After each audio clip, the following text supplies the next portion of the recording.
Vol 2, Chapter 402, Beyond the Darkness. In addition to the Sova-class aircraft carrier project, which has garnered little interest, another large-scale spacecraft project has captured the attention of many, the Ralos-class heavy engineering ship.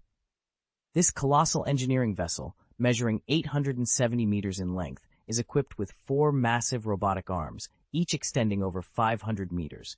Powered by robust thrust engines, it is perfectly suited for constructing space projects on a grand scale, such as those reaching 10,000 meters.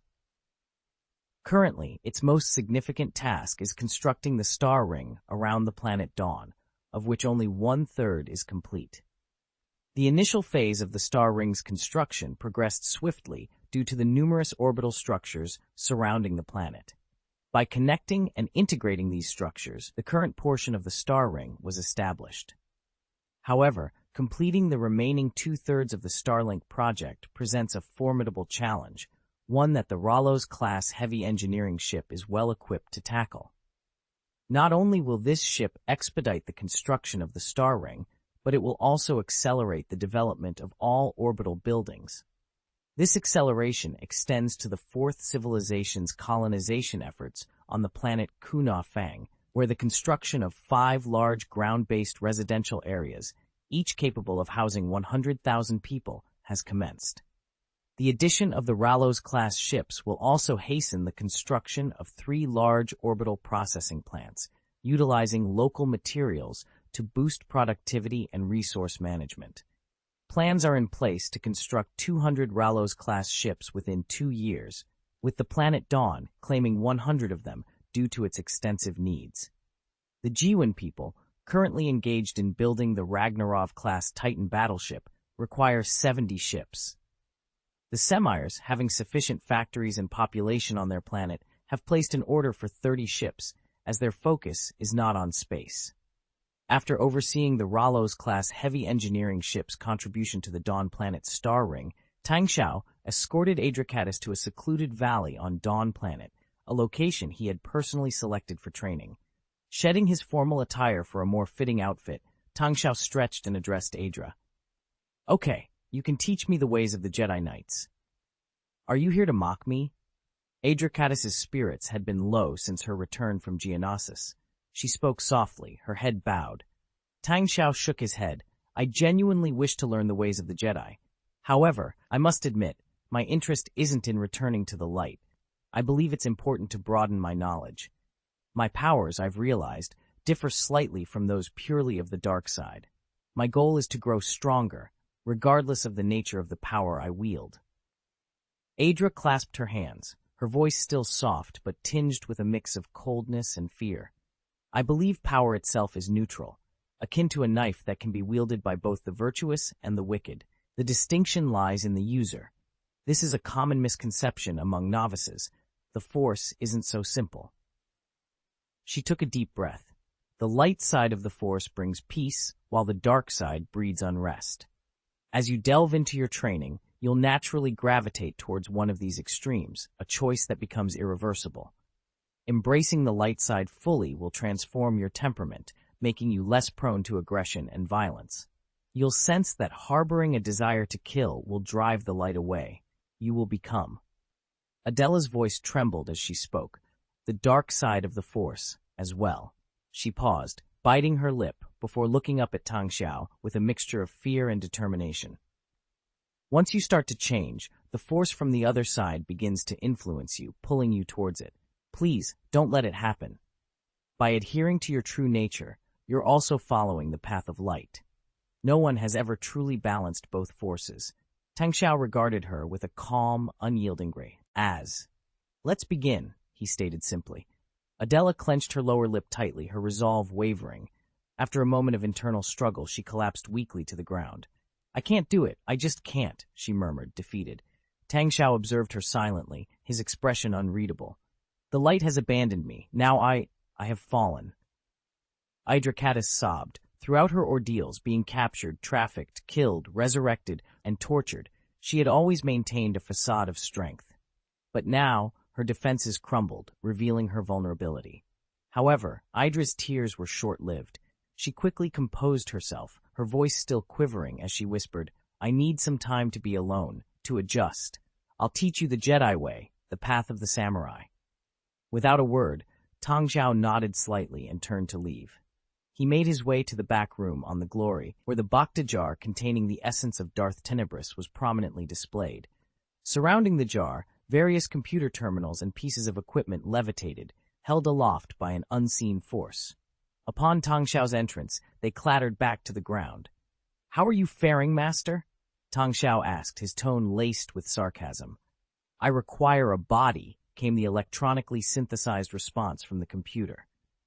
This voice was a far cry from Darth Tenebris's original one, as his physical form was now utterly useless, serving only as a vessel for his spirit. "If you're in need of an ordinary body, or perhaps one of a force sensitive that might not be fully compatible, I believe I can procure one soon," Tang Xiao offered with a slight smile. "And you think you can manipulate me as easily as you would an ordinary person?" Darth Tenebris retorted with a smirk. "No, I'd rather wait for you to fulfill your promise." Tang Xiao raised his hand, signaling for silence. "The dark side inherently incites violence and madness, but that's not what I seek. Enlighten me." Darth Tenebris laughed heartily. "Your violence and madness stem from a misunderstanding of the dark side. Didn't Darth Plagueis teach you? The dark side is about transforming anger and fear into power. You shouldn't fear your emotions. Anger and fear can make you stronger. Mastering them means mastering the dark side. Once you achieve this, you have nothing to fear, for this power becomes your own." Tang Xiao stood motionless, absorbing Tenebris's words.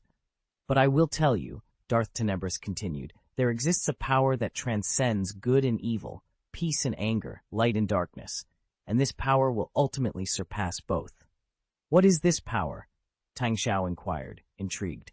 "You are not yet ready to seek it," Darth Tenebris replied coldly. "Neither I, nor countless Sith Lords and Jedi Masters before us have been worthy.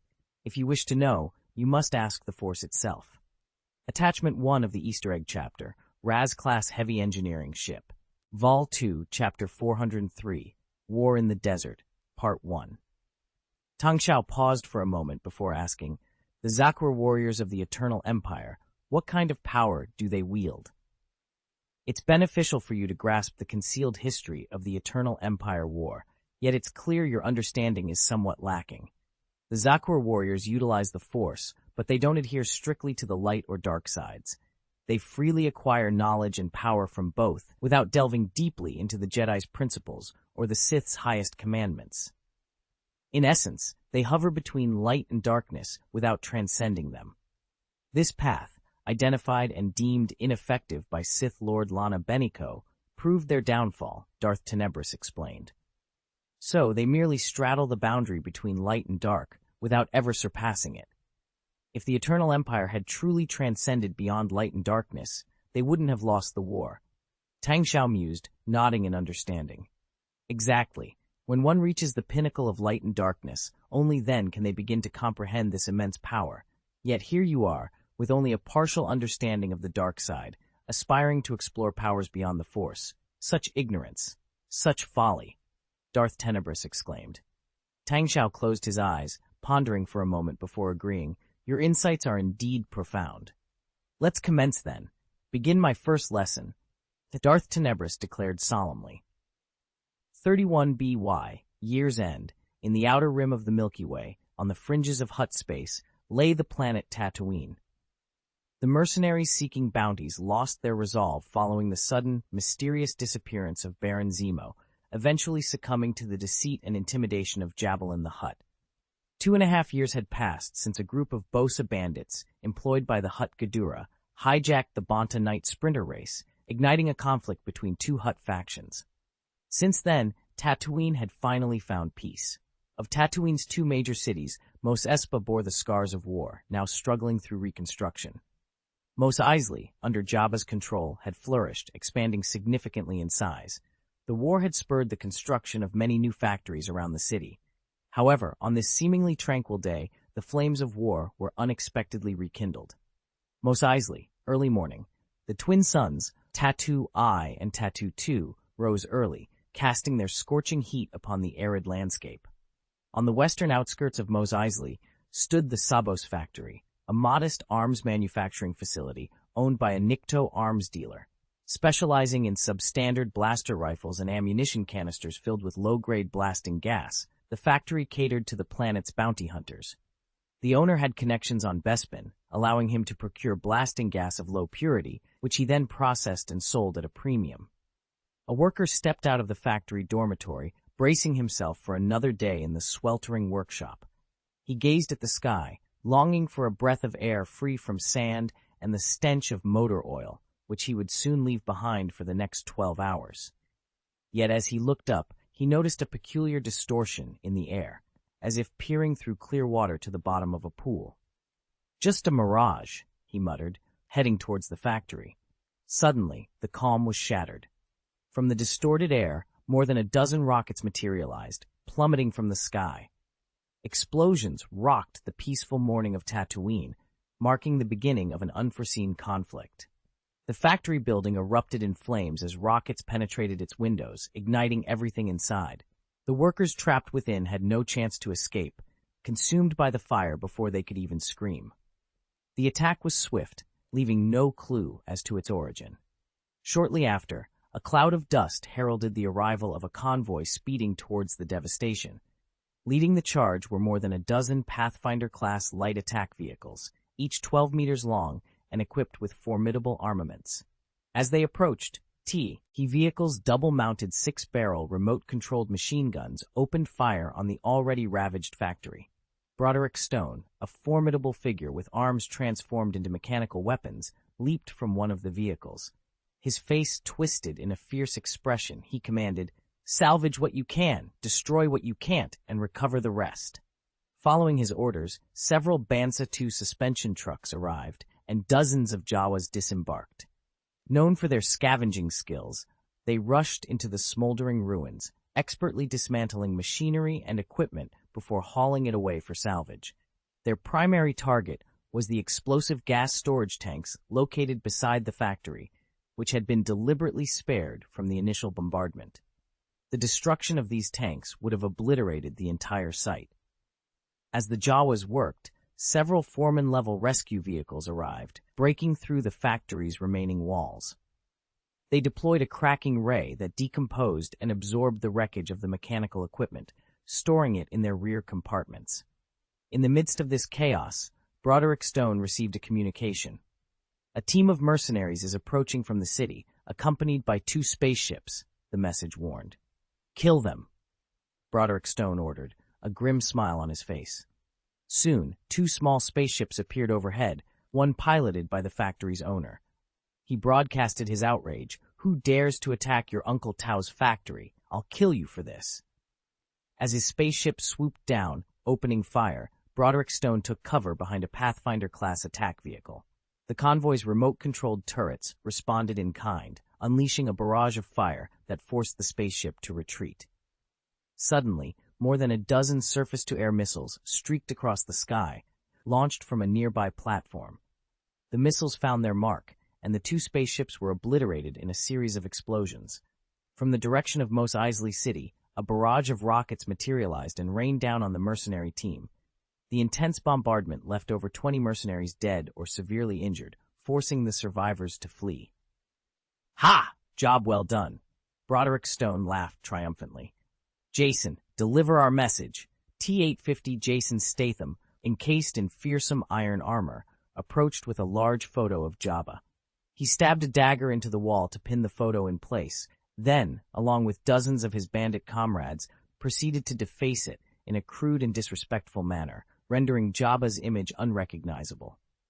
This act of defiance marked the end of their raid, a clear message of their disdain and a warning to any who would oppose them. The Jawas had cleared away all the mechanical debris, and the foreman's salvage vehicle had dismantled and reclaimed the useless wreckage. Just half an hour ago, the factory grounds had been neat and tidy, save for a few collapsed and smoldering buildings and scattered debris. The only remnants of the chaos were the corpses. As the convoy prepared to head back, the air above them twisted, suddenly sparking with tiny flashes of lightning. Out of nowhere, 4 fighter jets appeared, escorting the convoy safely home. The distinctive ducted engines mounted on the wings of the fighters identified them as AHG-24 Banshees. The sudden appearance of the Banshees was both a relief and a spectacle. Their sleek design and the roar of their engines as they cut through the air were a testament to their prowess. The convoy, once wary of potential threats, now felt a sense of security under the watchful escort of these formidable aircraft. The Banshees, known for their agility and firepower, were a clear sign that the area was under the protection of a force not to be trifled with. As the convoy moved, the landscape around them bore the scars of recent conflict. Buildings reduced to rubble, the ground marred by the tracks of heavy machinery, and the air still tinged with the smell of smoke. Yet the presence of the Banshees above signaled a turning point, a moment when order began to be restored from chaos. The pilots of the Banshees maintained a tight formation, their movements synchronized as if they were part of a well-rehearsed dance. They communicated with each other and the convoy below through a series of precise signals, ensuring that every vehicle was accounted for and that the path ahead was clear of dangers. As the convoy neared its destination, the Banshees peeled off one by one, their engines roaring a farewell before disappearing into the horizon. The people in the convoy watched them go, a mix of awe and gratitude in their eyes. The Banshees had not only ensured their safe passage, but had also reminded them that, even in the aftermath of destruction, there were still those who would stand guard, ready to defend and protect. Vol 2, Chapter 404, War in the Desert, Part 2. The news of the attack on the Sabos factory had yet to reach Jabba the Hutt's ears when a holographic projection of another Hutt, Ghidorah Basadi, appeared before him in his palace in Mos Eisley. Ghidorah's image loomed large, her voice booming with arrogance. "Your reign of comfort ends now, Jabba. Tatooine belongs to me, all of it. Remove yourself and your band of Daziliji lackeys at once." In her excitement, Ghidorah's short arms flailed about wildly. Jabba, unfazed, responded with a sneer. "Seeing you emerge from the depths of Tatooine's deserts is amusing, Ghidorah. This time, not even Alok from the Hutt Grand Council can save you." Jabba had always considered Ghidorah's attempts at hiding in Tatooine's vast deserts futile. His network of mercenaries and bounty hunters kept a vigilant watch over the entire planet, ensuring not even a bug could pass without his approval. The breach of his secure communications by the Super Lotus, which had exploited a vulnerability to intercept messages between him and his bounty hunters, was something Jabba hadn't anticipated. Nor had he expected Baron Helmut Zemo to deliver a substantial supply of high-quality aviation alloys to Ghidorah's hideout, courtesy of Hutt Alok Basadi. Jabba, however, saw Ghidorah's bold move as an opportunity. With a swift motion, he slammed his communicator against a bounty hunter's helmet and issued a command in Hutt. "Jabba the mighty decrees, track Ghidorah's signal, capture her. Dead, she's worth 5 million uppy-uppy. Alive, 20 million uppy-uppy," translated the protocol droid standing by. "Consider it done, Lord Jabba," the bounty hunter replied, his voice laced with determination. "Jabba has decreed that IG-41 will accompany you," the protocol droid added. Upon hearing this, the bounty hunter's eyes betrayed a flicker of fear, but he quickly composed himself and left with his team. Shortly after, the protocol droid relayed another message to Jabba. "Merciful Lord Jabba, we've just received word that the Sabos factory was attacked, resulting in its complete evacuation. Over 30 of our men were killed, and 2 ships were downed." Enraged, Jabba pounded his fist on the table. "How does Ghidorah still command an army? You incompetents! Mobilize everyone. Do not return without Ghidorah." The protocol droid hastily translated his orders. The palace, usually filled with the sounds of revelry, fell silent as the bounty hunters and mercenary leaders present understood the gravity of Jabba's fury. They saluted and quickly dispersed to gather their forces. However, as they prepared to leave, another explosion rocked a different corner of Mos Eisley. The assailant remained unseen, their attack marked only by the sudden appearance of rockets.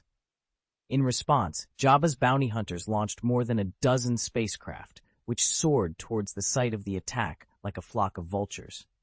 Yet, upon arrival, they found nothing but a smoldering building. The spacecraft lingered overhead, scanning the area to no avail. Meanwhile, on the ground, dozens of bounty hunters, equipped with goggles and capes, mounted hoverbikes and sped towards the city's outskirts. Despite their efforts, they found no trace of the attackers. The bounty hunters' spacecraft activated their radars, continuing the search, but the desert remained silent, hiding its secrets well. Expanding their search area around the city of Mos Eisley, the bounty hunters found nothing within a 200-kilometer radius. Suddenly, they received news of an attack on a spaceport to the north of the city. Despite their efforts, the attackers seemed to vanish without a trace. That was until a bounty hunter piloting a Z-10 Explorer spaceship, equipped with a more advanced sensing system, detected a faint radar signal at 11 o'clock. Immediately, 4 other bounty hunter spaceships in the vicinity turned and headed towards the signal. The pilot of the Z-10 Explorer quickly relayed the information to his fellow bounty hunters. "Attention, everyone. I've picked up on the enemy's trail. I appear to have stealth capabilities. Let's pursue them. I have more allies nearby. I'll have them join the chase on hoverbikes," one of the bounty hunter leaders commanded, directing over 20 of his subordinates towards the signal.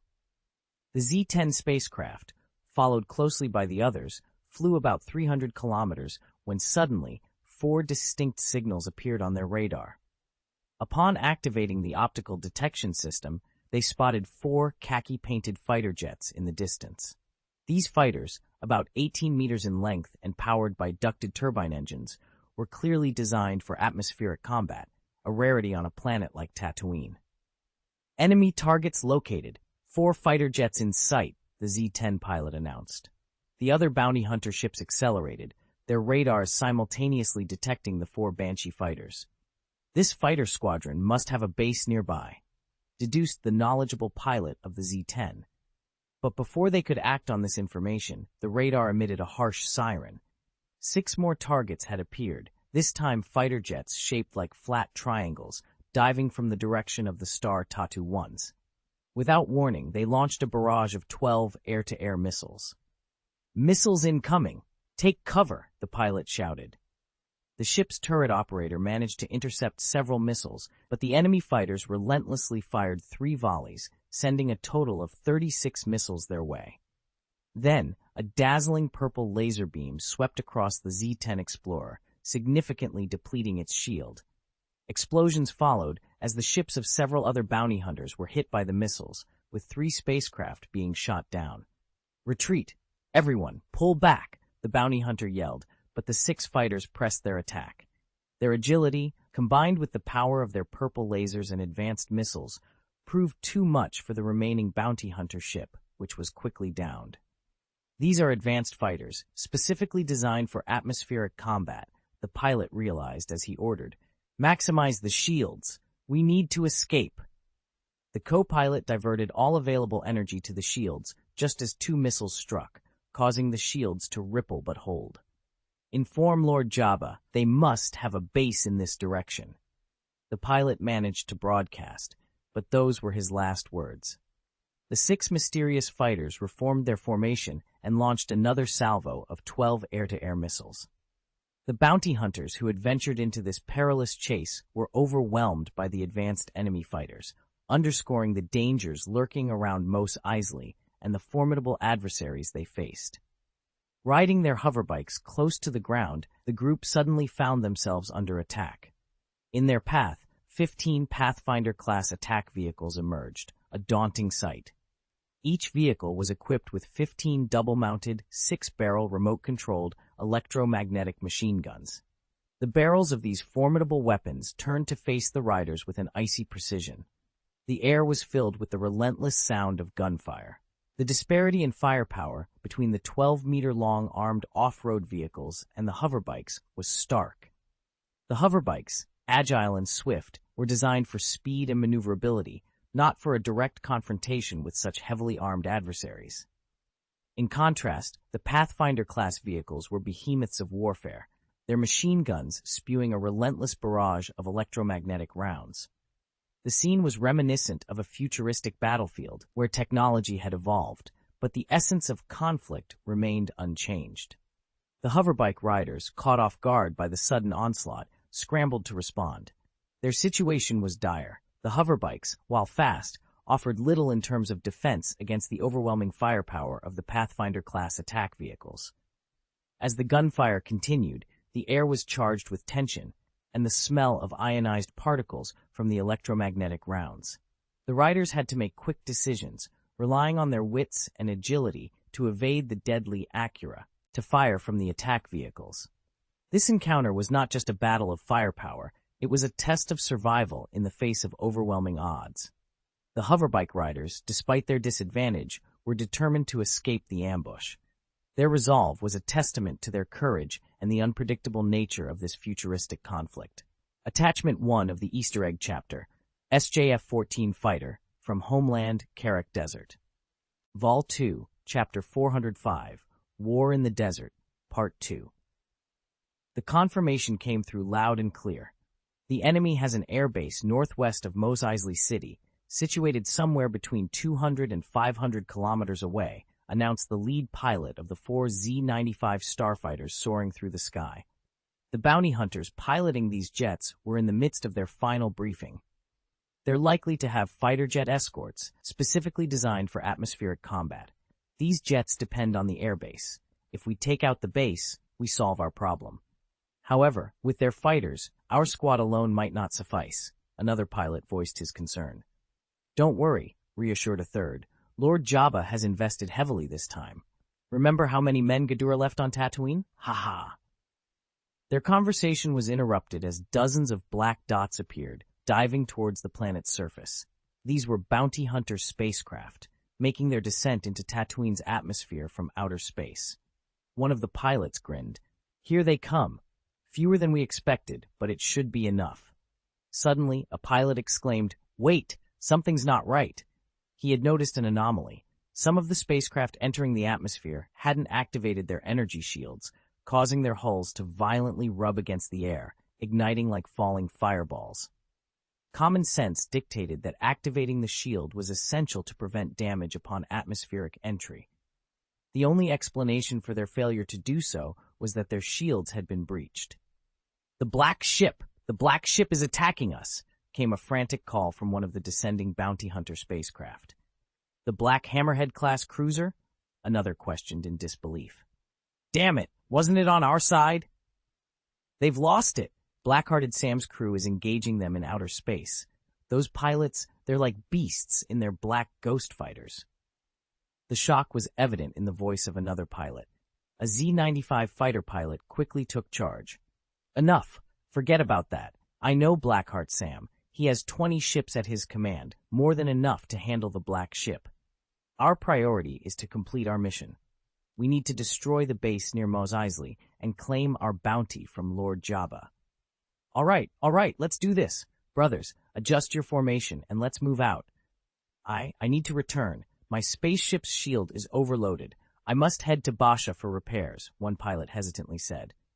"Are you out of your mind? Basha's spaceport on the north side was bombed yesterday." With renewed focus, more than 30 bounty hunter spaceships advanced toward the northwest of Mos Eisley City. They activated their detectors, scanning every inch of the ground for the elusive base. However, locating it was no small feat. A base, typically covering an area of 1 or 2 square kilometers, could easily blend into the vast desert landscape, especially with the right concealment measures. The endless yellow sands of Tatooine, frequently stirred into blinding sandstorms, only compounded the difficulty, rendering the detectors and radars less effective. Despite the daunting task, the bounty hunters knew the barren planet well. Even with a rough idea of the direction and distance, the search area spanned tens if not hundreds of thousands of square kilometers. Finding the base was akin to searching for a needle in a haystack. Their perseverance eventually paid off when one of the bounty hunters' spacecraft spotted a large cloud of sand and dust. "I found something. It's a convoy," confirmed to be the same type of wheeled off-road vehicle that attacked us before. "Take them down. Fire at will," commanded the pilot of a Z-95 fighter, who abruptly pushed the joystick forward. The fighter jet surged ahead, diving towards the target. As they closed in, the pilot pressed the fire button, unleashing a barrage of energy beams towards the ground. However, their initial salvo missed the mark. The Pathfinder-class attack vehicles scattered immediately as the dual-mounted six-barrel electromagnetic machine guns mounted on them unleashed a barrage into the sky. Despite their efforts, few bullets found their mark, and those that did were effortlessly repelled by the deflector shields, rendering the attack futile. Suddenly, the calm was shattered by the blaring of a radar siren from the bounty hunter's spaceship, signaling an imminent missile attack. "Missile attack!" one of the bounty hunters yelled out in alarm. From a distance, dozens of missiles were launched, their trails marking the arrival of 15 khaki-painted Delta fighter jets. These jets maintained a cautious distance, opting to unleash their missiles from afar, effectively disrupting the formation of the bounty hunter spacecraft. An explosion rocked the battlefield as a Pathfinder-class attack vehicle was obliterated, its debris scattering in all directions, with a tire being catapulted hundreds of meters into the air. Simultaneously, radar signals from the ground revealed the launch of several large surface-to-air missiles, indicating the presence of an enemy base. "We've located the enemy's ground missile launch site. It's likely their base," a bounty hunter announced. The decision was made swiftly. "Forget the off-road vehicles. Target their base," commanded the pilot of a Z-95 fighter. The consensus among the bounty hunters was unanimous, and they redirected their course towards the missile launch site. As they approached, they were met with another volley of missiles. The bounty hunter's spaceship quickly dispersed, its laser turrets firing relentlessly to intercept the incoming threats. Explosions filled the air as missiles and spaceships alike were destroyed, painting a chaotic scene of fireballs, red blast energy beams, and missile trails.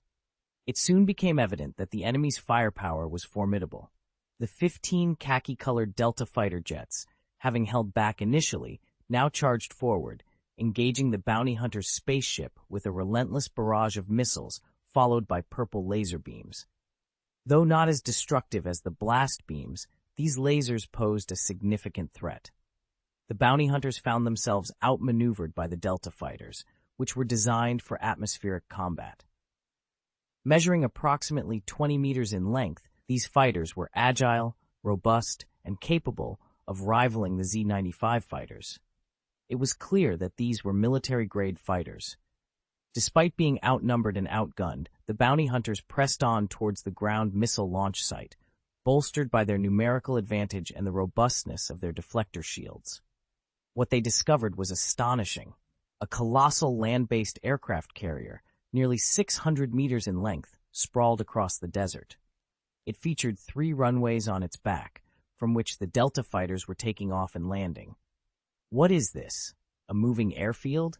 the bounty hunters exclaimed in disbelief. "Regardless, this is Ghidorah's base, the target Lord Jabba has been seeking. Destroy it!" With renewed determination, the bounty hunters dove towards the target, only to realize the scale of their challenge. Surrounding the massive carrier were more than 10 missile towers, with several more under construction. Ground crews were busy at work, and the number of Delta fighters and missiles being launched from the towers was rapidly increasing. Hundreds of surface-to-air missiles ascended into the sky, creating a deadly barrier in conjunction with the fighter jets. One by one, bounty hunter ships were struck down, their burning wreckage plummeting to the ground. Amidst the chaos, there was no respite, as the battle raged on relentlessly. The hatch of the land aircraft carrier swung open, unveiling an immense interior space. A fleet of more than a dozen advanced rescue vehicles rolled out, embarking on a mission to locate the wreckage of the recently crashed spacecraft. Utilizing cutting-edge cracking rays, they meticulously salvaged every piece of usable material from the site. Not a single screw was left behind, and the twisted remains of the bounty hunter were the only evidence of the Immerse battle that had taken place. However, the emergence of this colossal land aircraft carrier raised eyebrows across the galaxy. The notorious Hutt, Ghidorah Besadi, had vanished from the public eye for a period. Yet, during this time of absence, he had managed to construct such a formidable vehicle. The revelation of its existence sent shockwaves through the interstellar community, prompting many to wonder what other secrets the cunning Hutt was hiding. The land aircraft carrier, a marvel of engineering, and a testament to Ghidorah Basadi's wealth and power, became a topic of intense speculation and intrigue. Its advanced technology and sheer size hinted at the Hutt's ambitious plans and his capability to influence events on a galactic scale. As the rescue vehicles returned, laden with recovered materials, the implications of Ghidorah Basadi's latest creation continued to reverberate throughout the galaxy, leaving many to ponder the true extent of his influence and intentions. Vol 2, Chapter 406, Scourge Legion. The Kapiti-class land-based aircraft carrier, a marvel of engineering, stretches 568 meters in length, spans 237 meters in width, and stands 44 meters tall. It boasts an impressive arsenal, including 4-point defense turrets, a surface-to-air missile launcher, and 8 sets of vertical cruise missile launchers. Additionally, it houses a factory equipped with a manufacturing module capable of constructing large vehicles up to 150 meters in length. With a designed empty weight of 125,000 tons and a full load capacity of 194,000 tons, it can accommodate up to 80 fighter jets. Its maximum speed reaches 60 kilometers per hour, powered by a cutting-edge cold nuclear fusion reactor. This formidable carrier also features a resource recovery module. This innovative system can recombine and recycle materials decomposed by a foreman-level rescue vehicle using mineral cracking rays, facilitating the construction of more combat vehicles. However, the version of the Kapiti-class carrier that has made its appearance on Tatooine has undergone significant modifications. Its chassis, built from the frames of 9 Jawa desert crawlers, has altered the load-bearing structure, increasing the overall weight to 181,000 tons, albeit with a reduced full load capacity of 24 tons. Consequently, its maximum speed has been decreased to 48 kilometers per hour. The modified chassis has introduced a degree of instability, leading engineers to advise against exposing the carrier to direct, especially kinetic, attacks to prevent potential disintegration. Despite these challenges, such adaptations were necessary to survive the harsh conditions of Tatooine.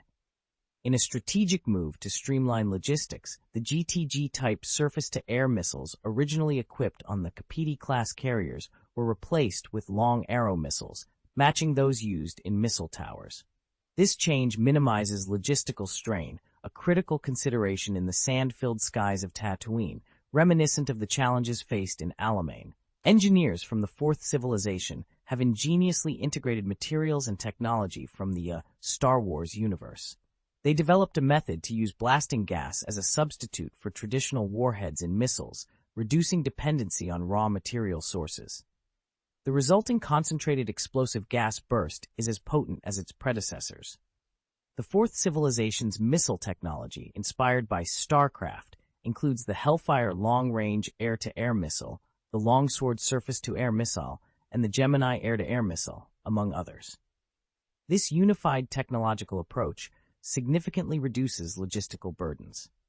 Following a successful raid on the Sabos factory by Braderick and Gravel's team, which secured a large stockpile of explosive gas, the carrier's factory ramped up production.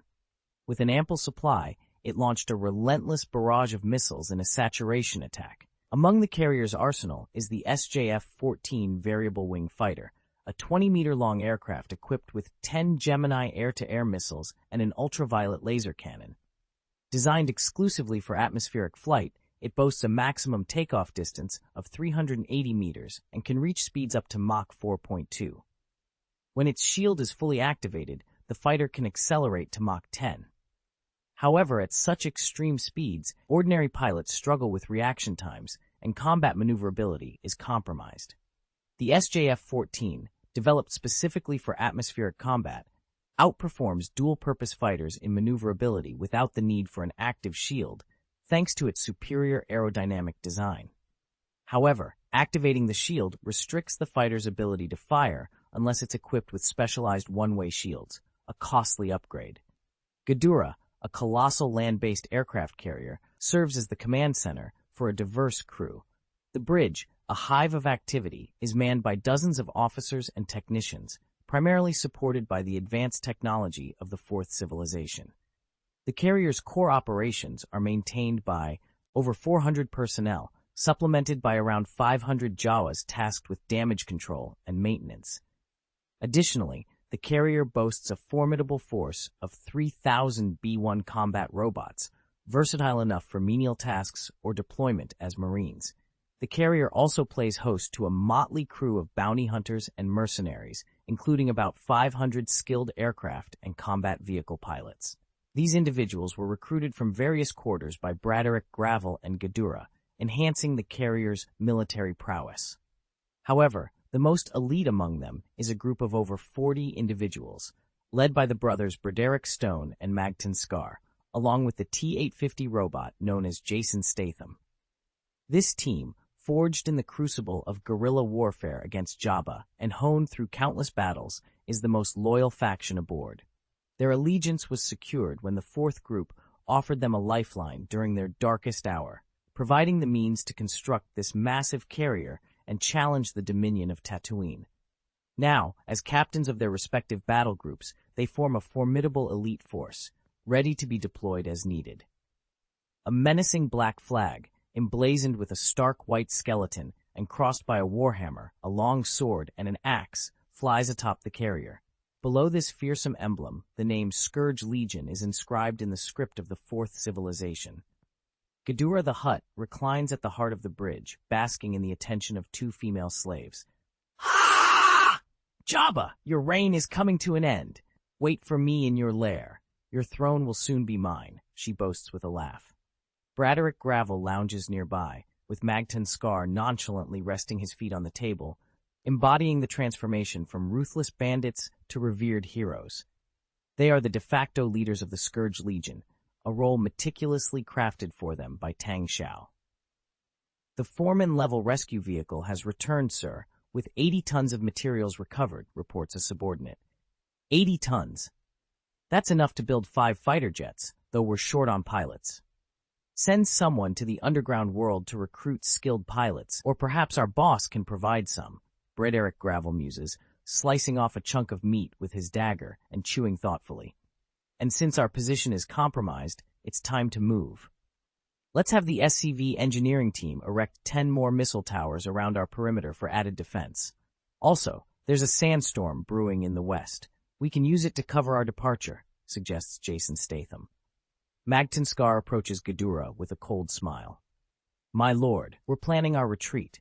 How about we leave Jabba a parting gift?" "Excellent. Didn't we fire 4 cruise missiles at his palace yesterday? Launch them all. Let's shake his foundation before we go," Ghidorah declares, her voice dripping with anticipation. For her, the carrier and her title within the Scourge Legion are all that matter. She's willing to be seen as a puppet, so long as it means the downfall of Jabba and the conquest of Tatooine. Today's skirmish is merely the opening salvo. The real battle, the most perilous one, might very well be tomorrow, Braderick Gravel remarks, taking another bite of his meal. "Our boss has already made a covert trip to Nashad to negotiate with Alak Besadi. Tatooine is our leverage, and we cannot afford to lose." Jason Statham's red electronic eyes flicker in agreement, signaling the gravity of their situation and the challenges that lie ahead.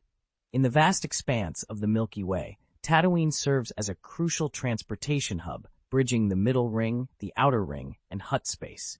Controlling Tatooine and maintaining a favorable relationship with the Hutt clan could strategically secure Hutt space as our stronghold. Furthermore, the Republic fleet dares not venture into Hutt territory, which, with the Hutt's influence, transforms Hutt space into a boundless treasure trove. "So, for the boss's sake, let's conquer Tatooine," Braderick Smashed Rock declared, his laughter echoing with determina. Tyan, Vol 2, Chapter 407, Entering Hutt Space. In the outer reaches of the Milky Way, within the notorious Hutt space, lies Nasada, the smuggler's moon and the capital of Hutt territory. This planet, a hub for the galaxy's most infamous criminals and illicit activities, welcomed a striking red spaceship as it descended onto a tarmac at the base of a towering 20,000-meter minaret. As the hatch opened, a figure shrouded in a black cloak emerged.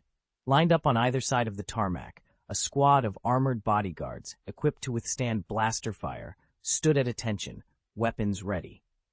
The cloaked man, known as Darth Marthael, addressed them with a commanding tone. "Inform Alak Besadi, the hut, that I, the Angel of Death, have arrived as promised. The head bodyguard acknowledged with a nod.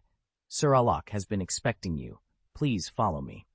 Under their escort, Darth Marthael boarded another shuttle, which took him to a palace that towered like a monolith above the city. Within the opulent confines of the palace, Darth Marthael was introduced to Alok Basadi, a prominent figure in the Basadi family with significant influence over the family's decisions. Alok, unlike the typically androgynous Hutts, bore a distinctly masculine appearance, with an angular face and thick lips.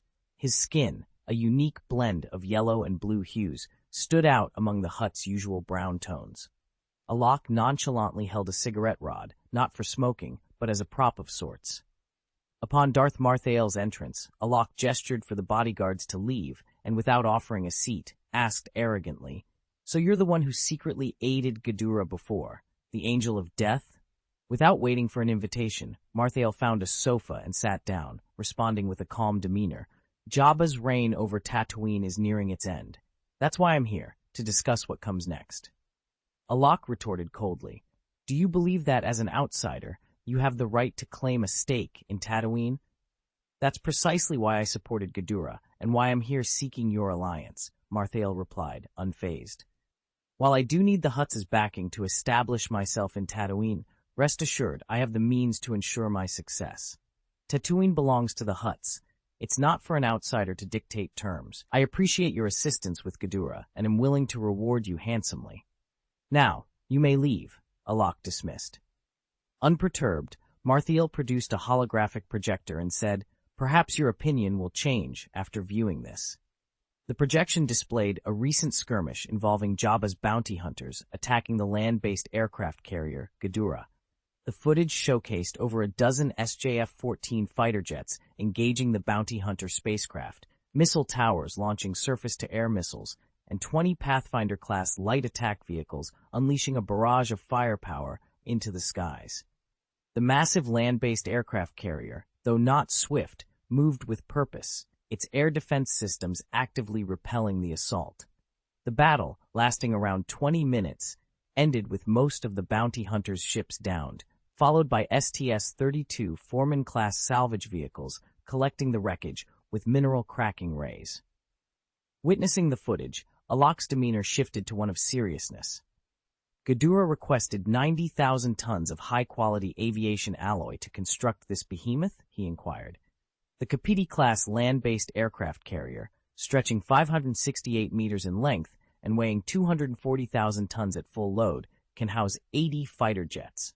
It boasts a complete industrial production line capable of manufacturing weapons, ammunition, vehicles, and even aircraft. In essence, this mobile fortress represents a self-sufficient military base, Marthael explained, highlighting the strategic advantage such a vessel could offer. Alok, now fully grasping the implications, leaned forward, intrigued by the potential of this formidable asset. In the dimly lit chamber, Marthael addressed the situation in Tatooine with confidence. "The land-based aircraft carrier poses no threat to the fleet," he stated, dismissing the concern with ease. Alok, however, was not easily swayed. "That aircraft carrier is insignificant compared to the might of the Hutt fleet," he retorted dismissively.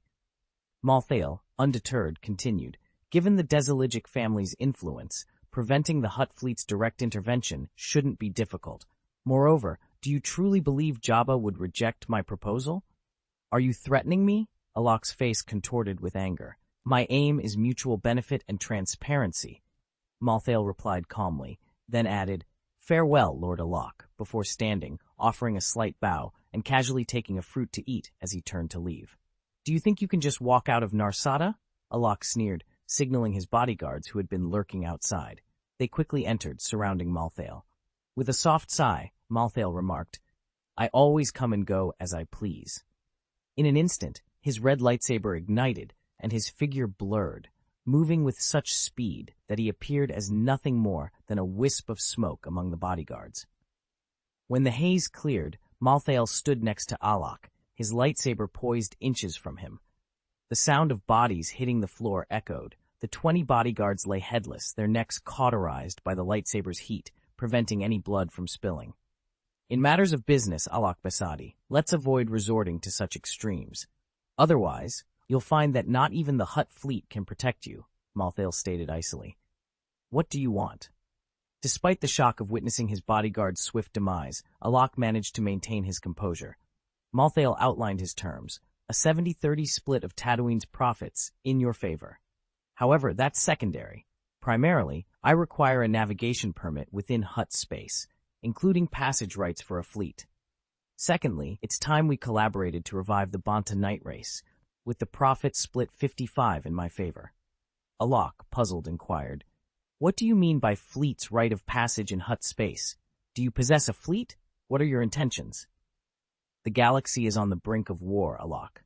If you're unprepared, not even the Hutts will emerge unscathed," Malthael explained. "The Hutts will never engage in galactic warfare," Alok declared firmly. Malthael sheathed his lightsaber, concluding, "Sometimes what you wish doesn't matter. We're merely preparing for the future. Once we secure Tatooine, we'll need to consider our cooperation further. In short, I intend to access Hutt space." Vol 2 Chapter 4-8, Tatooine. It's mine. Alok Besadi spoke in a deep, resonant voice. Given the current state of Hutt space, the entry and exit of foreign fleets are absolutely impossible, and killing me won't change that. Perhaps the Desiligic family has the influence to make it happen, but the Besadi family, despite its power, falls slightly short in comparison. However, you must also realize that the Desiligic family would never agree to cooperate with you. Desmarthael responded with a grim chuckle. "The future may hold different possibilities. If our cooperation proceeds as planned, I believe the days of the Desiligic family's dominance, starting with Jabba, are numbered. Jabba's death would leave the Republic without the power to intervene in Hutt space, potentially plunging the Hutts into civil war.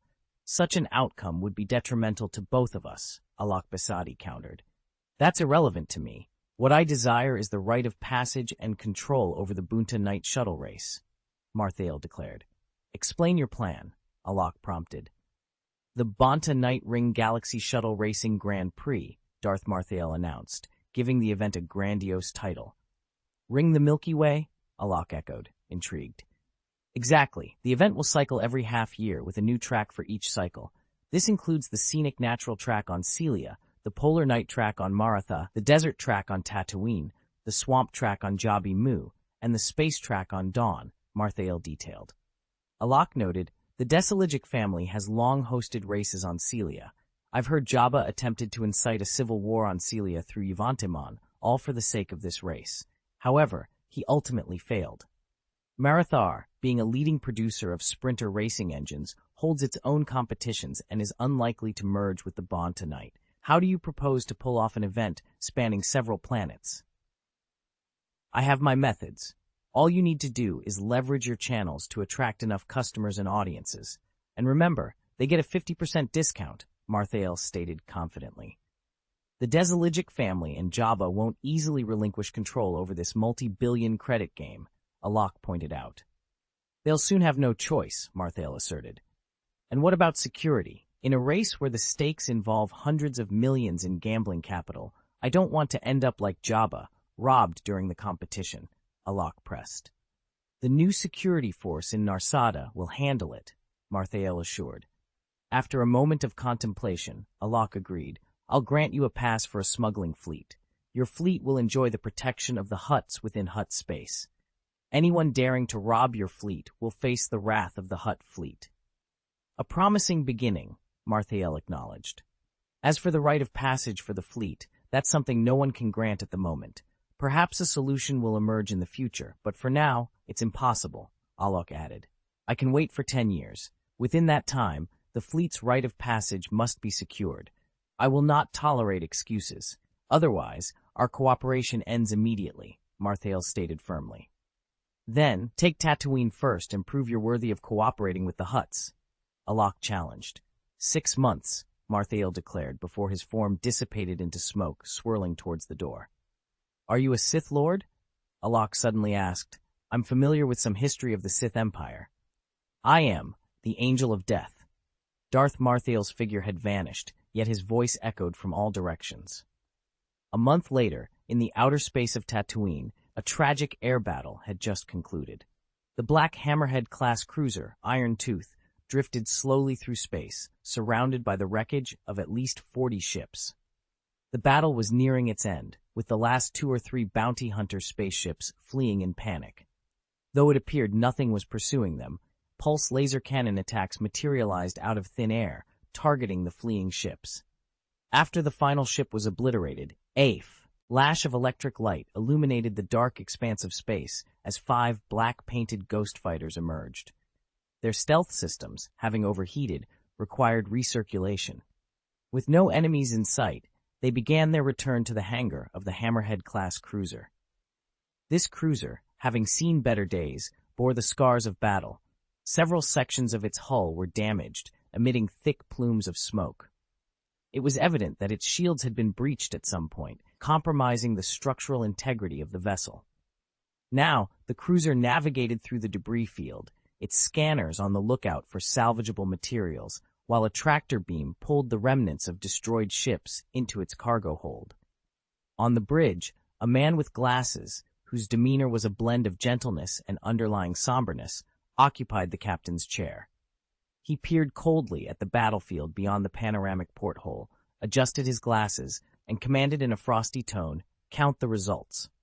A staff officer promptly stood at attention, saluted, and reported, "Captain, we have successfully eliminated the mercenary gang known as War Mad Roman. They possessed a total of 44 spaceships, all of which have been confirmed destroyed. Our losses include 7 ghost fighters, and the Iron Teeth H9, M66, and U7 compartments have sustained damage, reducing structural stability by 7%. Without the advantage provided by our ghost fighters' stealth systems, our losses could have been significantly greater. It's of no consequence. Continue patrolling around Tatooine. Any unauthorized spacecraft attempting to enter will be engaged." The captain, Wang Bin, adjusted his glasses, a glint of resolve in his eyes. Formerly the deputy captain of the cruiser Iron Fang under Volgograd Kennedy, Wang Bin later transferred to Nasada to serve as the adjutant of Titan security. With the resurgence of conflict on Tatooine, the Iron Fang was reassigned to support the efforts of Giant God Security as part of the S-Fleet. Big Boss, the leader of Giant God Security, recognizing Wang Bin's meticulous and ruthless nature, as well as his familiarity with the Iron Fang, appointed him as the captain and tasked him with leading 24 ghost fighters to Tatooine to partake in the Battle of the Scourge. "Captain, in our current condition, we're ill-equipped for another high-intensity engagement today," the staff officer expressed his concern. Wang Bin scoffed, pointing to the wreckage of a cargo ship visible through the porthole. "Dispatch a team of robots to repair the communication system and emit a distress signal. Have all remaining ghost fighters lie in wait near the wreckage. Once a response is received, they'll switch to stealth mode and then," he chuckled darkly, leaving the sentence hanging ominously. "However, Captain, this is hardly a sustainable strategy. Jabba has placed bounties across the galaxy, attracting an increasing number of bounty hunters to Tatooine," the staff officer remarked anxiously. "We await a response from the Hutts." Wang Bin adjusted his glasses, unperturbed. "Once we secure the Basadi family's pass, Mirahan will lead the S-Fleet in support. But the Basadi family won't allow large warships to enter. The Iron Fang's presence has only been tolerated due to previous arrangements," the officer pointed out. Wang Bin sneered. "Who said anything about the Predator-class heavy supply ship and the Grey Horse-class carrier being warships? We've merely modified a cargo ship's hold to include a hangar channel, filling it with additional ghost fighters. Prepare accordingly. Soon, Jabba and we will no longer be at an impasse." "Understood." With a wave of his hand, Wang Bin dismissed the staff officer and approached the porthole, gazing out at the vast planet of Tatooine. Though the surface was not visible, he knew that somewhere on the planet, the land-based aircraft carrier Gatura was engaged in fierce combat, utilizing its mobility to strike and retreat into the desert's depths. Unbeknownst to Jabba, every battle, the land-based aircraft carrier, fortified with various resource recycling equipment, was conceived from its inception to sustain warfare through continuous combat. As the conflict extends into the deserts of Tatooine, Jabba's bounty hunters will encounter increasingly difficult battles. Ultimately, they will crumble under the pressure, much like a tightly drawn string snapping. Tatooine will fall into our hands. Wang Bin's smile took on a sinister edge. He bit his finger, and with his own blood, drew a large red cross on the porthole. From afar, it appeared as though the mark was etched directly onto the surface of Tatooine itself. Attachment 1 of the Easter egg chapter. Notice the Basadi family crest on Alak Basadi, the Hutt's arm. Vol 2, Chapter 409, Colonial Plan, Part 1. In the outer reaches of the Milky Way, within the model sector, lies the Kuna's Teeth galaxy, and orbiting within this galaxy is the planet known as Kuna's Teeth. Here, a massive space station, stretching over 400 meters in length, is in the midst of construction. More than 10 engineering ships buzz around the site tirelessly, with a colossal Raz-class heavy engineering vessel preparing to dock a spherical agricultural module 300 meters in diameter to the space station. Kuna's Teeth planet boasts a diameter of approximately 7,800 meters, encircled by a halo and orbited by 4 satellites. The halo, primarily composed of ice, hints at a cataclysmic past. A vast crater, over 2,000 kilometers wide, scars the southern hemisphere of the planet. This crater, believed to have been formed by an asteroid impact 1 billion years ago, marks the site of what was once an ocean. The impact was so severe that it ejected nearly all the seawater into space, only for it to be later recaptured by the planet's gravity, thus forming the icy halo. This event also devastated the planet's original atmosphere, rendering it thin and unable to shield the surface from the star's ultraviolet radiation. As a result, from afar, the planet presents a barren landscape of rocky gray and khaki streaks. Circling the planet, 5 Lucrehook-class cargo ships await their roles in the colonization effort. 3 of these vessels maintain a synchronous orbit, housing a land reclamation team of 60,000 individuals. Another is docked beside a satellite, serving as a base for more than 10 engineering ships that shuttle to and fro, tasked with establishing a space mine and constructing 4 factories to support the colony's development needs. The final Lucrehook-class ship is primarily responsible for logistics, safeguarded by 100 Blade fighter jets piloted by B-1 robots. These jets, once part of the Fourth Civilization Navy and now deemed surplus, serve as the colony's defense. On board one of the Lucrehook-class cargo ships, Volgograd Kennedy, with a bottle of wine in hand, is deep in discussion with several staff officers about the specifics of the colonial endeavor. Kennedy's career had seen its share of ups and downs. After being coerced and deceived by Tang Xiao into participating in the Battle of Marathol Fjord, he fell into a year-long period of despondency. Later assignments included overseeing the construction of a battleship factory on planet Semers and assisting the people of planet Kali, along with a temporary position in the United Mining Group. Tang Xiao, having moved on to other concerns, had all but forgotten about him. Despite his expertise, Kennedy had struggled to find a role where he could truly lead. Fortunately, Daphne Clement, the Minister of Administration for the Fourth Civilization, recognized his potential and appointed him as the general manager of the Kuna's Teeth planet colony. The current topic of discussion was the establishment of the first ground colony. During the meeting, a staff member approached with an update. "Commander, the number 5 ship has returned, bringing with it the supplies we were urgently awaiting." Kennedy, eager for details, inquired, "How many modular living quarters did they send?" "We received 15 large modular settlements capable of housing 8,000 people, along with equipment for the factories and agricultural zones." "Oh, and they've sent 50 SCVs, 40 M12 Warthogs, and 80 M247 Mongooses," the staff member reported, somewhat confused by the inventory list. Kennedy, perplexed and frustrated, exclaimed, "Warthogs and Mongooses? What are the folks on Dawn Planet thinking? Didn't I specifically request vulture chariots?" The mix-up in supplies was just one of many challenges facing the colonial team as they embarked on their ambitious project to tame and settle the harsh landscape of Kuna's Teeth planet. Fuming with anger, Kennedy took a deep breath. The civilian staff member, looking somewhat embarrassed, rifled through the documents in hand before speaking. There's a response to this. Minister Clement mentioned that the vulture tank is too expensive, so it will be prioritized for the army." "Expensive? Too fucking expensive. I have the funds to construct warships, but not enough to spare a dime for a vulture tank? Does she think Mrs. Kuna's fang is something trivial? Kennedy snapped, randomly flipping through the receipt. What else did she say? She also mentioned that she has allocated 5 Lucrehook-class cargo ships to us, considering its sufficient strength. The civilian hesitantly added, "Ah, yes. Give us 5 Lucrehooks, and then arm us with 100 blades for protection." As if I'm unaware of the Blade's dismal performance record when the colony on Dawn was emerging 5 years ago, Kennedy retorted indignantly. If we're actually attacked by pirates, what does she expect me to do? Ram them with these tin cans? The Blade fighters back then lacked shields and blue lasers. The civilian murmured quietly. You're missing the point. The Army has already begun upgrading to UV laser weapons. That old man, Cheng Shitao from the Army, is practically living in the research department, cozying up to the scientists. Kennedy tossed aside the receipt in frustration. Enough of this. Let's head to the number 5 ship and make our way to the surface. Boarding a shuttle, Kennedy and the team approached the number 5 Lucrehook-class cargo ship.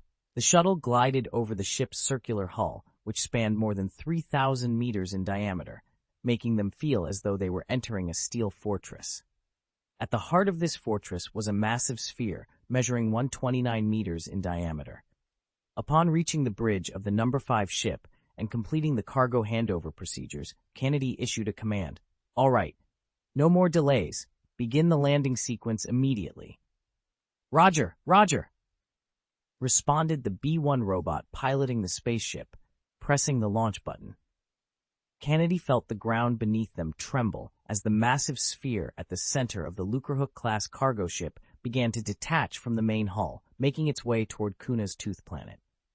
Entering synchronous orbit, shutting down the right thruster, the navigator instructed. Roger, Roger. We've been caught by the planet's gravity. Increase thrust by 5% and maintain balance. Activate the thermal shield to full power. The navigator continued, with the B-1 robot executing each command with precision. The enormous spherical hull, now descending, caused the surrounding air to ignite, though the thermal shield completely isolated them from the heat. The hull adjusted its trajectory, eventually landing about 20 kilometers from the ground base. Let's proceed with unloading, and let's see what they've sent us in place of the Vulture tank. Kennedy remarked. It's warthogs and mongooses, the civilian officer corrected. Kennedy snorted dismissively, donned a simple breathing apparatus, and headed for the elevator. The atmosphere on Kuna's Fang planet was thin but harmless, allowing for movement on the planet's surface with just a respirator. Arriving at the vast warehouse, Kennedy observed numerous pioneers from various regions already at work. Alongside the B-1 robot, they operated the gantry crane, hoisting large cargo boxes onto the unloading platform. These pioneers, recruited by Claire's Outer Rim Mutual Aid Fund from the Outer Rim sector, represented a diverse array of species including Nikto, Twi'lek, Devilon, Mustafa, Quarren, and Rhodians, with humans being in the minority. Vol 2 Chapter 410, Colonial Plan, Part 2. The majority of the pioneers recruited for the colonial plan were refugees, individuals who had been unable to survive the ravages of war or famine on their home planets. The governments of these planets were also incapable of addressing the dire issues of food scarcity and unemployment plaguing their populations. Under normal circumstances, it was estimated that at least 90% of these individuals would succumb to starvation, with the remainder likely turning to banditry as a means of survival. However, the establishment of the Outer Rim Mutual Aid Fund by Claire Underwood marked a turning point. She initiated relief efforts for these refugees, offering them a lifeline. It's important to note that this assistance was not without its conditions. In exchange for food and shelter, the refugees were required to contribute labor, such as reclaiming land for cultivation. Despite the hard work, this opportunity was infinitely better than facing certain death from starvation in their homelands. Additionally, the Mutual Aid Fund permitted the pioneers to bring their families, provided they could demonstrate their ability to support them. Failure to do so would result in deportation, a fate synonymous with death given their circumstances. Driven by the instinct to survive, these pioneers tapped into their reserves of strength. Upon the landing of the rookie Hook-class cargo ship, its 4 massive hatches opened, and the pioneers, following the basic training they had received, began to operate the forklifts, cranes, and large trucks necessary for unloading supplies. A nascent settlement had already begun to take shape on the edge of the Gray Sea crater. Preliminary scans had revealed that this 500-kilometer diameter crater, created by an asteroid collision, was rich in precious minerals that had been brought to the surface, making mining operations highly feasible. Furthermore, deep scans of the crust indicated that the bottom of the Gray Sea crater lay more than 6,000 meters above sea level, providing easy access to the planet's groundwater reserves. These reserves were not only vital for sustaining life and production, but were also crucial for the atmospheric transformation efforts underway. Some of the more skilled pioneers had learned to operate SCVs, space construction vehicles, and were now busy assembling modular settlements. A vast inflatable, enclosed hydroponic farming area was also under construction, signaling the bustling activity of the burgeoning colony. During this time, Volgograd Kennedy visited the garage to inspect the newly arrived vehicles. Among them, he discovered a large Naku containing 40 M12 warthogs and 80 M274 mongooses. Kennedy was initially curious about what Daphne Clemente had selected to replace the vulture chariots he needed. However, upon reviewing the specifications and designs of these vehicles, he couldn't help but smile in approval. The M12 Warthog, a wheeled jeep measuring 6.3 meters in length and 2.3 meters in height, boasted a robust four-wheel independent swing-arm suspension system, all-wheel drive and steering, and 4 run-flat tires each 1.2 meters high, ensuring exceptional off-road capabilities. Capable of reaching speeds up to 125 kilometers per hour, the Warthog's performance barely diminished even in rugged terrain. Powered by a 12-liter liquid-cooled hydrogen internal combustion engine, it could directly decompose fresh water into hydrogen fuel. This process was facilitated by a synthetic carbon catalyst that generated extremely high temperatures. Additionally, the vehicle could be powered by solar energy, making it highly efficient. Equipped with an M46 3-barreled light anti-aircraft electromagnetic machine gun, the Warthog offered formidable firepower. It was, in every sense, perfectly suited for the environmental conditions of Kuna's Tooth planet. The planet's thin atmosphere and strong ultraviolet radiation ensured that the solar cells of the vehicle received ample energy.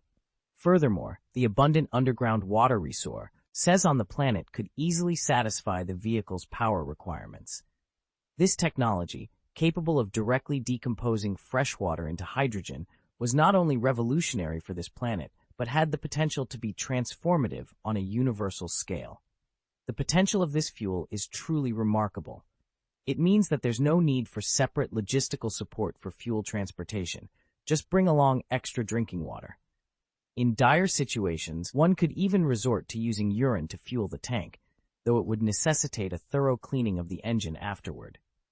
Now, let's examine the M274 Mongoose.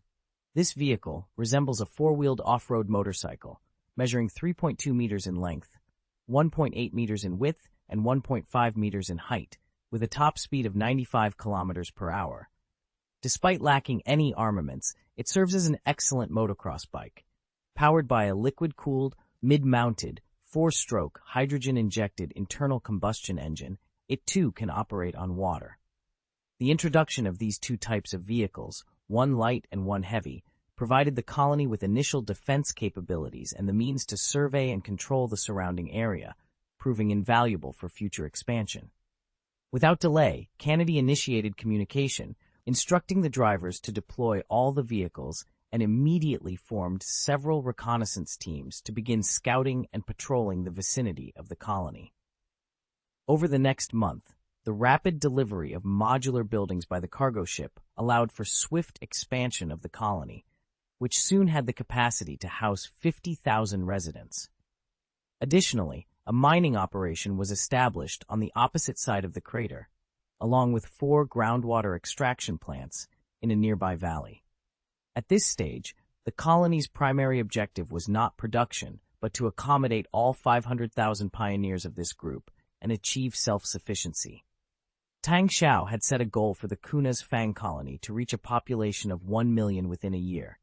However, circumstances are prone to change, and as the construction of the Cunafang colony progressed, unforeseen events unfolded. It turned out that the Fourth Civilization's colonies were not the only settlements on the planet Kuna's Teeth. Several smaller settlements, home to a few thousand inhabitants, also existed. These inhabitants primarily hailed from Anaj, the largest habitable planet in the model sector, and the most advanced civilization in the sector, dominated by the Iru and including some humans. These smaller settlements were scattered across the Gray Sea, taking advantage of its unique environment by establishing their homes at the bottom of craters. Initially, relations between the two groups were peaceful, but tensions soon emerged. One day, a team from the Fourth Civilization's pioneering group, driving 3 Warthog off-road vehicles and 3 Mongoose off-road motorcycles, arrived at the bottom of the Gray Sea. They had previously installed drilling equipment there to probe the ice layer of the planet, a step towards planning the construction of an atmospheric modification facility to restore the planet's atmosphere. However, upon arrival, they discovered that their equipment had been destroyed. "Those damn fools, bastards," one of the pioneers exclaimed in frustration. "This is the 3rd time this week. What are they thinking?" He opened the communication channel and reported to Volgograd Kennedy, "Sir, our equipment has been sabotaged by those people again. Let's pull back for now and wait until we've negotiated with the Iru," Kennedy sighed. "Isn't there a result after more than a week of negotiations?" The pioneer protested loudly. "This situation involves the peace between 2 planets and even 2 civilizations. We must not jump to conclusions. For now, let's exercise restraint," Kennedy advised. At that moment, a large cloud of smoke appeared from the other side, and a group of individuals armed with blaster rifles approached on hoverbikes. The first human to dismount shouted, "You've crossed the line. Go back acti. Oh, where you came from." "Certainly. Let's enhance the provided text for better quality and readability." Easter egg chapter, the M12 Warthog.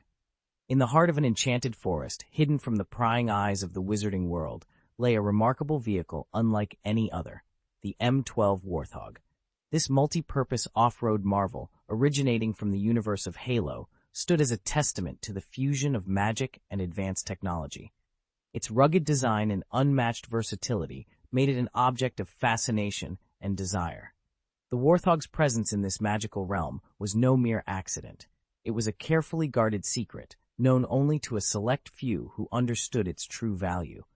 With its powerful engine roaring to life at the touch of a wand and its tires enchanted to conquer any terrain, the Warthog was a symbol of adventure and exploration. It promised thrilling journeys beyond the limits of the known world, inviting those daring enough to embark on quests filled with danger and discovery. Attachment 2. The M274 Mongoose. Not far from the Warthog, another vehicle captured the imagination of those who beheld it, the M2 Mongoose. This ultralight all-terrain vehicle, also hailing from the Halo universe, was the epitome of speed and agility. Its sleek design and lightweight frame allowed it to glide over the ground with the grace of a gazelle, making it the perfect choice for rapid reconnaissance missions or swift escapes from perilous situations. The Mongoose, much like its counterpart, was a rare find in the magical world. It represented the pinnacle of mobility, enabling its riders to navigate the most challenging landscapes with ease. Whether darting through dense forests or scaling steep cliffs, the Mongoose offered an exhilarating experience that few could resist. Together, the Warthog and the Mongoose stood as beacons of innovation, bridging the gap between the realms of magic and advanced technology, and inviting all who dared to dream of a world where anything was possible. This revision aims to improve the clarity, flow, and engagement of the original text, while also enhancing the descriptive details to provide a more vivid and immersive reading experience. Vol 2, Chapter 411, Border Conflict. The moment the Twi'lek leader of the Fourth Civilization Pioneer Group heard the other party's insolent remarks, his temper flared. He leaped to his feet, his voice laced with fury. "Who do you think you are? Does this planet belong to you? Have you not seen the colossal ship hovering above? Your tiny villages are nothing in comparison. The Tooth of Kuna was discovered by our planet Anji first. You're welcome to trade, but if you're here to colonize, then it's a matter of first come, first served, came the aggressive retort from the other side. The pioneers, their patience wearing thin, drew their M8 Avengers pulse rifles, the sound of the bolts clicking into place echoing ominously. Today, I want to see how your pathetic villages can claim first come, first served, the Twi'lek spat, his head tentacles bristling with anger and his eyes bloodshot with rage. For these pioneers, failure to establish a colony meant unemployment, and unemployment meant a one-way ticket back to their home planet to face starvation. This was a fate they could not accept. As tensions escalated, the inhabitants of planet Anji also armed themselves, their blasters aimed menacingly. The Frontier Corps, stationed on 3 Warthog off-road vehicles, manned their M46 light 3-barreled anti-aircraft machine guns, the cold barrels pointing directly at the opposition. The air was thick with the threat of violence, a single misstep away from chaos. In the midst of this standoff, the Twi'lek leader received a harsh communication from Volgograd Kennedy. Glancing at the message, he saw it was a call to action. "Sir, the people from the other side are demanding we leave Kuna's Fang immediately." "It's not just leaving, it's being expelled," shouted the leader from planet Anji, overhearing the conversation. Unable to contain his fury any longer, the Twi'lek tossed aside his communicator and rifle, drawing his dagger with a menacing glare. "Believe it or not, I'll slit your throat and season it with spices," he threatened. The leader from Anji, undeterred, discarded his blaster rifle and brandished a machete in response. "Today, it's your blood that will be spilled, you spice smuggler." "Let's see if your flesh is as tough as your words," the Twi'lek taunted, baring his teeth in anticipation. "Stop! All of you, cease this madness at once." Volgograd Kennedy's voice boomed from the discarded communicator. "If you have the authority to represent your planets, then speak to me directly. If you're responsible, then act like it." The Twi'lek, a recent recruit promoted to captain for his boldness and accountability, knew his place. Aware of the pioneer group's backing by the Dawn Planet and the Fourth Group, he reluctantly stepped back, his pride wounded but his sense of duty prevailing. Yet, the provocations from planet Anji continued, mocking their retreat. "What's the matter? Scared? Ha! How dare you attempt to colonize with such cowardice? Go home and cower with your children." "Silence!" Kennedy roared, asserting his authority. "I am the supreme commander of the Dawn Planet colony. If there's an issue, let your commander speak to me. Tyr, fall back." Tyr, the Twi'lek's name, angrily threw his dagger to the ground and returned to the Warthog, his actions signaling retreat. The mocking laughter of the Anji inhabitants followed them, some even going as far as to urinate in their direction in a show of disrespect. "Did you not hear me? Retreat!" Kennedy's voice thundered once more, prompting Tyr to finally give the order. "Retreat! Let's go!" Tyr commanded, his voice heavy with defeat. The Fourth Civilization pioneer group withdrew, leaving behind their damaged drilling equipment at the base of the Gray Sea crater, and returned to their ship, the conflict unresolved, but further bloodshed narrowly avoided. In the peripheral colony of the Fourth Civilization, nestled on the edge of a vast crater, the colonial city known as Black Point faced unexpected challenges. Volgograd Kennedy, the leader of the pioneering group, reached out to Tang Xiao, the governing authority overseeing their operations. "Lord Governor, our colonial efforts have hit a snag. There are entities obstructing our drilling operations in the Gray Sea," Kennedy reported. Tang Xiao, preoccupied with the escalating separatist movement led by Count Dooku in the outer ring of the Milky Way, had little time for the colonial endeavors on Kuna's teeth. His days were consumed with bolstering the influence of Dawn Planet, seeking allies to strengthen the Freemasonry, and delving into the dark side under Darth Tenebris's tutelage. The news of a conflict caught him off guard. "The Gray Sea? Why are you drilling there?" he inquired, his brow furrowed in confusion. Kennedy explained, "The Gray Sea is the largest crater on Kuna's teeth, harboring vast reserves of frozen water beneath its surface. Our plan involves constructing an atmospheric modification device at the crater's base to decompose the underground water. This process is crucial for thickening the planet's atmosphere, necessitating the drilling." "So, the inhabitants of planet Anji are the ones obstructing your efforts?" Tang Xiao deduced. "Exactly. I was hoping you could personally negotiate with the Anji representatives to clarify our future relations. The peace between our planets and species is at stake, and I hesitate to make any unilateral decisions. Kennedy expressed his concerns. Tang Xiao acknowledged the gravity of the situation. Planet Anji is the model sector's capital and its most significant world. Before our arrival, the Ailu people were the sector's dominant and most advanced race. They possess their own foundry and mining worlds, so their resistance to our expansion is understandable. Your Excellency, considering, Kennedy began, only to be interrupted by Tang Xiao's decisive gesture. I'm currently preoccupied with Republic affairs. The situation on Anji will not divert my attention. As the appointed leader of the pioneering group, the responsibility to negotiate with planet Anji falls to you, Tang Xiao stated firmly. But my status may not be sufficient. Kennedy hesitated, looking down. Why would you think the Ailu of planet Anji are beyond negotiation? If they're willing to speak with you, isn't that an opportunity? Tang Xiao countered coldly. In that case, I seek guidance on how to proceed, Kennedy requested. The direction is yours to determine as the pioneering group's chief officer. You've disappointed me before. I expect a resolution this time. What I can offer is my support. I'll dispatch a Lucrehook-class cargo ship to provide the additional supplies you'll likely need, Tang Xiao concluded, setting the path forward for Kennedy and the colonial mission at Black Point. Vol 2, Chapter 412, The Siege from Both Ends. Volgograd Kennedy found himself drinking yet again, this time consuming a considerable amount. Several empty wine bottles lay scattered around him, a testament to his indulgence. The day before, the Lucrehook-class cargo ship dispatched to Dawn had returned, its cargo bay teeming with military assets. 100 Mongoose ultralight off-road motorcycles, 80 Warthog utility vehicles, 20 giant mechs, 20 Vulture chariots, and 10 newly developed Wolf mechas fresh off the production line. The shipment also included 40 Wraiths, 5 Banshees, 10 Buji-class corvettes, and 10 Shuttle Dart-class corvettes, alongside 150 fighter pilots and 1,000 Marines. Leading the contingent was Colonel Xiao Guanghua, with Carls Wharton from the staff attending as a combat observer.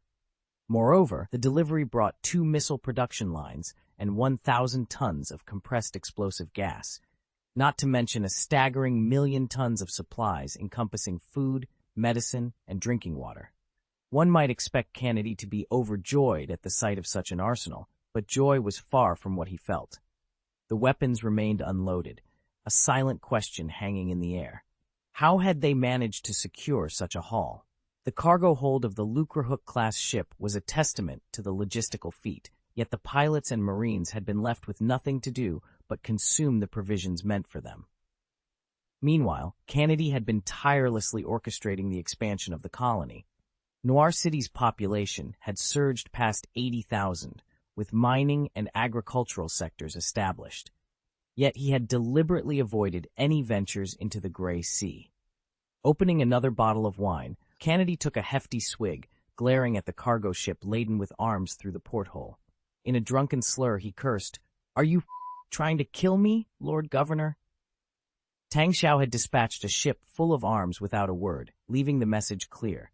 The choice between war and peace was Kennedy's to make. Everything was prepared. The path he chose was his alone. But Kennedy was no fool. He understood that the situation was beyond his control, not due to a lack of capability, but because of his status. The Eru people would never sanction him to negotiate, viewing it as a slight against the Fourth Civilization to have only a regional governor undertake such talks. Indeed, Kennedy had engaged in discussions with a representative of the Ailu people the previous day, to no avail. The other party had been adamant that the Fourth Civilization cease its colonial endeavors and vacate Kuna's teeth, leaving no room for negotiation. At that moment, his adjutant entered, surveying the wine bottles strewn across the floor with a gentle shake of the head. "Sir, the Ailu people have requested another negotiation." "When?" Kennedy inquired, taking another sip. "In 30 minutes. "Prepare for it. I'll negotiate with full authority," Kennedy declared, emphasizing full authority as if to dispel the frustration simmering within him. He made his way to the spacecraft's communication room. After a brief wait, the communication line buzzed to life, projecting the holographic image of a middle-aged female Ailu. The Eru people, a bird-like race, boasted beautiful feathers adorning their heads, slender builds often towering over 2 meters, and limbs with 3 joints. While their youth was marked by beauty and grace, age rendered them akin to witches, a transformation stark and unsettling. The Ailu representative before him could have effortlessly portrayed the old witch in The Daughter of the Sea without the need for makeup.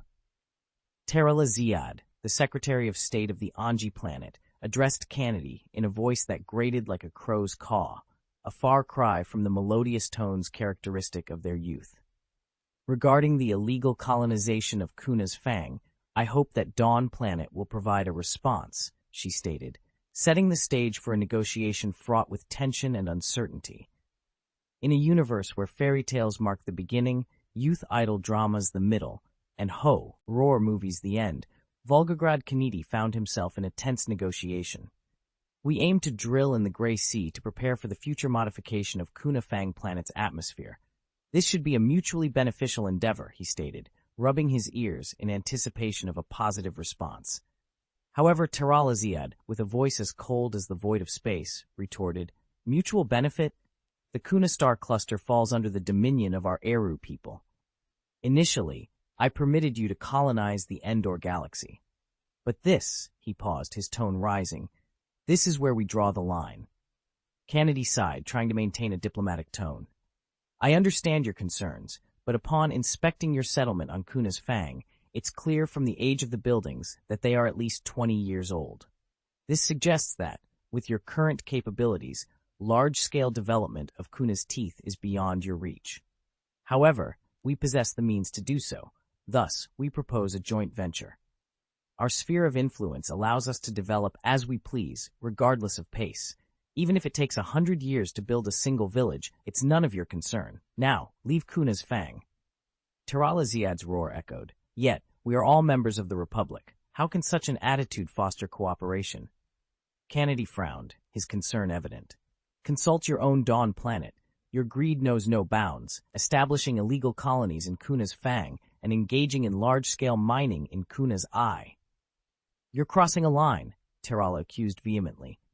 "Wait, mining at the Eye of Kuna? This is news to me," Kennedy exclaimed, genuinely shocked. "Don't play ignorant about the United Mining Group's origins," Terala snapped, his face darkening. "I believe there must be a way to find common ground and develop it together," Kennedy stammered, a cold sweat breaking out. "And you, a mere local governor, what right do you have to negotiate? Until the governor of your Dawn Planet personally discusses this with me, all talks are suspended. You have 48 standard hours to remove your spaceships from around Kuna's teeth. The colony you've established will now be under the jurisdiction of our planet Anji. Fail to comply at your own risk," Terala declared, cutting off the communication abruptly. Wiping the sweat from his brow, Volgograd Kennedy hurriedly reconnected with Tang Xiao, noticing his clearly impatient demeanor. "Your Excellency, Governor, why is the United Mining Group still operating in the Eye of Kuna? This has severely agitated the Eru people. Do you think this is wise?" he inquired cautiously. Tang Xiao responded icily, "Volgograd Kennedy, are you dictating the expansion policy of our fourth civilization, or are you instructing me on how to conduct affairs?" "No, I merely meant that the actions of the United Mining Group are too impulsive, leading us into direct conflict with the Eru people," Kennedy clarified hastily. "The fourth civilization's established policy is to occupy the entire Kuna star cluster. Failure to achieve this goal could lead to defeat and even annihilation in future conflicts. Who will bear the consequences then?" Tang Xiao left Kennedy with this chilling question before abruptly ending the communication. Attachment 1 of the Easter egg chapter, Eru People. Don't be scared. Vol 2, Chapter 4 and 13, Forced Peace. After ending the communication with Tang Xiao, Kennedy slumped to the ground, utterly exhausted. He leaned against the wall, taking large gulps from his bottle, grappling with the inevitability of the conflict ahead. Yet, amidst his turmoil, a haunting memory resurfaced, a memory that not even years of hibernation could erase. It replayed in his mind, as vivid as if it were happening all over again. "General Kennedy, Imperial agents have raided our space station, planting bombs in residential areas. They demand your immediate withdrawal and cessation of attacks on the fort. No, I am a soldier. My duty to my homeland is to seize the fortress and secure a path to the Empire's heart. General, your wife and daughter are at the space station. The Imperial agents have taken them hostage and displayed them in the square. If I pull back now, what was the purpose of the sacrifices made by the thousands of soldiers who fell in this battle? The entire army, follow my command. Attack! Attack with all your might. General, please, stop. The Imperial agents are torturing your wife and daughter. They claim that for every soldier we lose in the fort, they will mutilate them further. Tell them I'm the one who's sorry. I'm a monster, a damned monster. Once we've taken the fortress, I'll offer my life in apology. Order the entire army to continue the assault. General, please halt. The President of the Federation has personally ordered a cessation of hostilities. We've entered peace negotiations with the Empire. Damn it, what about the thousands who died, their sacrifices? No, we must keep fighting. General, the peace talks have been broadcast to all troops. Some have already started to withdraw. Great news. After 5 years of conflict, the Federation and the Empire have reached a peace agreement. The misunderstandings between our peoples are not beyond reconciliation. Together, we shall forge a civilized and harmonious world. Here, as the President of the Federation, I present you with the highest merit medal. Your valor and the pressure you exerted on the Empire at the fortress were key to initiating these peace talks. You are a true hero of our Federation. To hell with your hero! Bang! Ah! He struck the President. Arrest him. I am Kennedy, a war veteran. I will not stand by as our veterans' rights are trampled. The Federation cannot act with such disregard. We must organize a protest. We march to the presidential palace. Volgograd Kennedy, for assaulting the president publicly and inciting rebellion, you should be facing life imprisonment. However, in light of your past heroics, you are hereby reassigned as the logistics director of this mining area. Spend your remaining days here. You are now a disgrace to our Federation. All records of your deeds will be erased. From this moment, you are nothing more than a mine's logistics supervisor. General Kennedy! General Kennedy! Sir, sir! Volgograd Kennedy's eyes snapped open, finding himself still in the communication room, an empty wine bottle beside him. His adjutant was shaking his shoulder, concern etched on his face. Sir, sir! What happened? Kennedy massaged his throbbing temple. How long was I out? It's been 4 hours since the Ilu people issued their ultimatum, the adjutant informed him, worry lacing his voice. I slept through 4 hours. Damn it. Kennedy attempted to rise, his legs wobbling, nearly causing him to fall again, but the adjutant quickly steadied him. A sudden realization hit him. Wait, what did you just say? An ultimatum.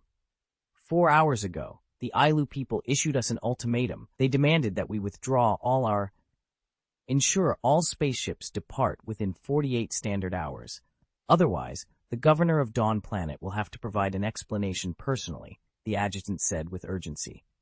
That fool, Tang Xiao, will never handle this properly. If this issue reaches him, he'll only dispatch a fleet here, only to exacerbate the situation, Kennedy lamented, massaging his forehead. But the Ilu people are so aggressive, I fear they have no intentions of peace, the adjutant remarked, his excitement palpable. If they seek war, then war they shall have. Kennedy's anger erupted like a lion's roar. He seized the adjutant by the collar, bellowing, Do you think war is a game? Do you think it's child's play?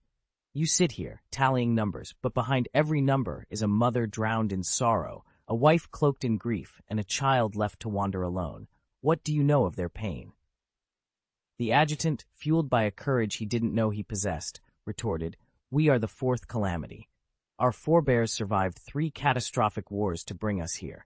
Why should we cower from conflict? We should welcome war, revel in it. It is through war that we grow and strengthen. Then take up arms and head to the front line. Witness death firsthand. See for yourself what true war is. Kennedy challenged. If given the chance, I will. Just say the word. The adjutant's voice boomed, but then he simmered down, stepping back to offer a military salute. Understood, sir. With that, he turned and exited the communication room. Kennedy, visibly shaken, leaned against the wall for support as he made his way out, muttering, No, war cannot be our first recourse. Upon reaching his office, he found the adjutant already there, awaiting further instructions. Order the entire colony to exercise restraint. Under no circumstances are we to provoke the Ailu people, Kennedy commanded. But, sir, the Ailu have already insulted us, the adjutant protested. Did they open fire? No? Then I expect restraint. Do you understand? Kennedy asserted. Sir, I fear this may not be the wisest decision, the adjutant expressed his concern. Kennedy stepped closer, his bearded face inches from the adjutant's, and declared with intensity, Listen, until Tang Xiao takes over, I am the highest authority here. Therefore, my decision stands as the correct one. Kennedy's directive was swiftly relayed throughout the colony of Noir City. Despite the initial uproar among the Pioneer Corps members upon hearing the order, they knew there was little they could do. Kennedy held the highest rank in their current chain of command. Until someone of higher authority from Dawn Planet intervened, his word was law. Vol 2, Chapter 414, Might, in the heart of the Galactic Republic, Coruscant, within the grand halls of the Republic House, a heated debate unfolded. I demand that the Republic take action on this matter. The Dawn Planet has colluded with the United Mining Group to unlawfully establish a colony on Kuna's Tooth Planet and engage in illegal mining activities at Kuna's Eye. Senator Elu Muchadis Marasis passionately argued against the actions of Dawn Planet in the Council of Ministers. Before hurling accusations, I would advise Senator Marasis to familiarize himself with the Republic's Constitution and identify which specific article Dawn Planet has supposedly violated, retorted Councillor Francis Underwood from Dawn Planet, his tone dripping with disdain. The Constitution clearly states that colonization must respect the rights of the planet's original inhabitants, Marasis countered. Are you suggesting that the Airu people are the indigenous inhabitants of Kuna's Fang? If that's your argument, then by the same logic, we could claim the right to colonize planet Anji, Francis rebutted, his voice laced with sarcasm. And you blatantly disregarded the principle of first come, first served, Marasis exclaimed, growing increasingly frustrated. First come, first served? What a quaint notion. So, by that logic, we should just erect a shoddy structure on every planet in the galaxy and then claim precedence over any future developers with this first come, first served mantra. How amusing, Francis sneered, eliciting laughter from the assembly. Francis Underwood was a formidable presence in the Parliament, backed by a significant number of supporters. His influence far outweighed that of the Airu people from planet Anji, who had minimal contact with the Republic and thus little political clout. This is a completely different situation. The Kuna star cluster falls within the sphere of influence of our Airu people. Marasis attempted to argue, but his efforts were no match for Francis's eloquence. Sphere of influence? How laughable! Francis stood abruptly, emphasizing the word laughable with biting sarcasm. He leaned forward on the anti-gravity platform, his words seething through clenched teeth. Let me enlighten you with an interesting fact. The Eru people, hailing from planet Maya Caviar, were the pioneers of interstellar navigation in the model sector. With this technology, you expanded your reach, establishing massive factories on planets Vale 3 and Sonar, colonizing planet Wahian, and eventually seizing Anagi, the largest habitable planet in the model sector. And what of it? These achievements are the fruits of our ancestors' labor, Marasis retorted, trying to defend his people's actions. Francis pointed at himself, his voice stern and unwavering. And what about us? Dawn Planet's origins trace back to a group of war refugees. We've built our home in the Endor galaxy from scratch, fostering a harmonious relationship with the native Ewok people who are now an integral part of our community. We've worked tirelessly, improving our home bit by bit and extending aid to other planets in need, even at the cost of our own sacrifices. Last year alone, Dawn Planet exported 4 billion tons of grain, enough to feed 8 billion people. Meanwhile, what have you been doing on planet Anji, expanding your sphere of influence? You. Marasis was at a loss for words, overwhelmed by Francis's impassioned speech. Me? I'll tell you what I see. A powerful race, boasting a population exceeding 5 billion across nearly 10 planets, flaunting its might before a race whose population doesn't even reach 5 million. We aim to transform the atmosphere of Kuna's Tooth for the better, yet you accuse us of infringing on your sphere of influence. Since the inception of the Galactic Republic, our founding principle has been to stand undaunted in the face of tyranny and resist it. We've triumphed over the Infinite Empire, the Eternal Empire, the Sith Empire, and now we will not falter in the face of the fall. Aru people's dominion. We will fight to the very end, Francis declared, his voice resonating with unwavering conviction. Well said. The chamber erupted in applause, echoing Francis's sentiments. MP Ainlay Tim leaped to his feet, leading a thunderous round of applause. Under his encouragement, a significant number of members from the New Ring faction, along with representatives from both the Outer Ring and Central Star districts, stood to show their support for Francis. Senator Merasis, visibly enraged, turned to Speaker Palpatine, who presided with an air of ancient authority, and exclaimed, "Is the Galactic Republic truly going to overlook such blatant aggression?" "It's unfortunate, Senator Merasis," Palpatine responded calmly. "Both Kuna's Tooth Planet and Kuna's Eye Planet are uninhabited, lacking any intelligent native life. Furthermore, the Ailu people's influence on these planets has not extended beyond 30%, making the colonization and mining activities on Dawn Planet entirely lawful under the Republic's statutes." "This is absurd," Merasis countered vehemently. "When we, the Ailu people, joined the Galactic Republic 20 years ago, the Kuna Star Cluster, the Zuma Star Cluster, and the Model Star Sector have been under our influence since time immemorial. Why should our sphere of influence diminish upon joining the Galactic Republic?" "I'm afraid that's the law of the Republic, and I am truly sorry, Senator Merasis," Palpatine replied, shaking his head. "If that's the case, then we, the Ailu people, will defend our sphere of influence in our own way," Merasis declared furiously, leaving these final words before maneuvering his anti-gravity platform towards the exit, preparing to depart. "So you intend to resolve this with force? Remember, this is the Galactic Republic. Here, brute force is not welcomed." Francis couldn't resist adding more provocation. After Merasis's departure, Palpatine turned to Francis with a cold smirk and inquired, "Since when did Dawn Planet start considering itself weak? In comparison to the Ailu people, what power do you claim to possess?" "As always, Dawn Planet seeks peace and is eager to contribute to the Republic," Francis replied, maintaining his composure and smiling.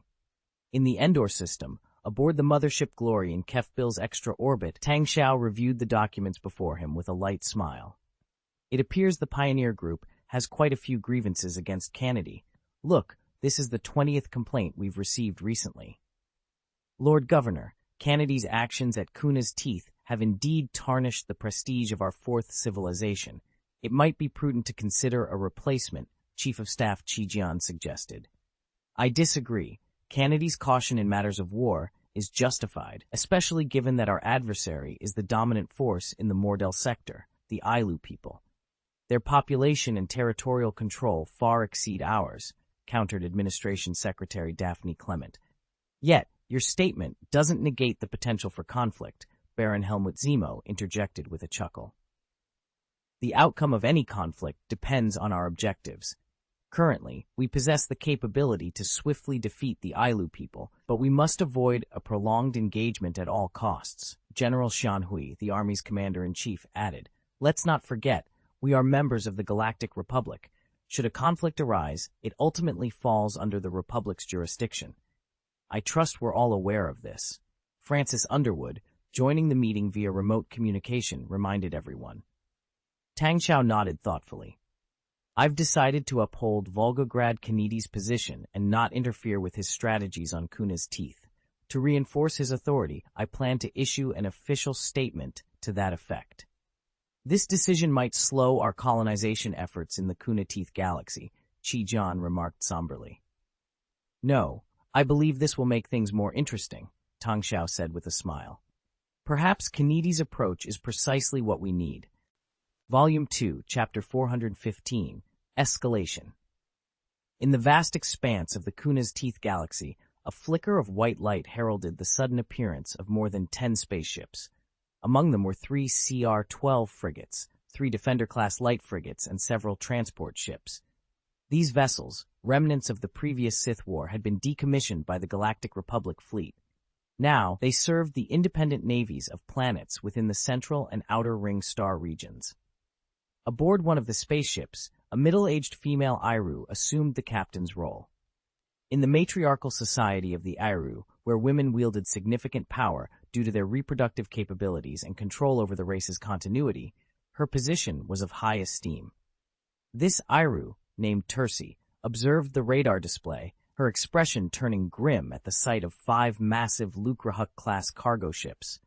She initiated communication with the Iru colony, and the officer who appeared in the holographic projection immediately bowed in respect.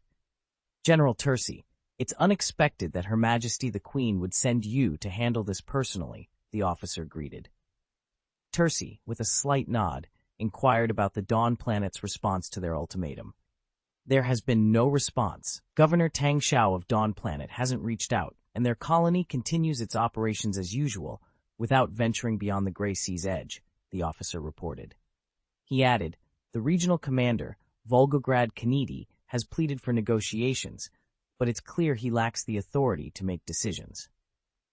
Glancing at an exquisite timer, Tursi noted, "With only 2 standard hours left before the ultimatum expires, it seems Dawn Planet is bracing for darkness." "Her Majesty has prepared for every outcome," Tursi affirmed. "Subduing the small colony of Dawn Planet, with its mere millions, would be effortless with the spacecraft from our Orville 3 planet. However, given the Galactic Republic's scrutiny and the unfavorable public opinion, Her Majesty has instructed us to refrain from using Space Force and instead teach Dawn Planet's colonies a lesson." "A wise decision," the officer agreed. Tursi continued, "Dawn Planet's ties to the Fourth Group warrant our attention. Our diplomats are working to ensure their non-involvement. But should they choose to intervene, their tarnished reputation in the galaxy will only sway public opinion in our favor." With a sneer, Tursi expressed her anticipation of Governor Tang Xiao's defeat. "The Kuna star cluster is a prize we must claim. Its distance from the Republic's core, abundant resources, numerous planets, and complex hyperspace routes make it an ideal domain for the Eru to dominate, paving our way to supremacy over the Hutts in space. For the defiant Dawn Planet, surrender is the only option, or destruction." With a decisive gesture, Tursi declared, "We will proceed as the Queen desires. I've brought 5,000 Marines, disguised in civilian clothes, to give Dawn Planet's colony a foretaste of our resolve." Meanwhile, Governor Tang Xiao of Dawn Planet remained firm in his stance, despite the looming threat of war conveyed by his advisor, Volgograd Kanedi. "Kanedi, let me remind you, the Eru initiated this conflict. They demand a personal explanation from me, but have you ever considered what this means?" Tang Xiao asked with a detached tone. "I understand, but going to war." Kennedy's voice trailed off, almost pleading. "Do you know what concerns me the most right now?" Tang Xiao suddenly turned, his gaze piercing. "If sharing your worries can help, I'm willing to do anything," Kennedy replied, his head bowed low.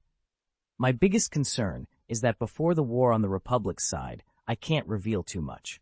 I can't just fly my fleet over the Eru people and announce our presence with a high-power turbo laser cannon, making it clear that some people shouldn't be provoked," Tang Xiao explained coldly.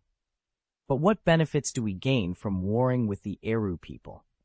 "There are countless benefits. Training our troops, testing new weapons, practicing tactics, and expanding our territory."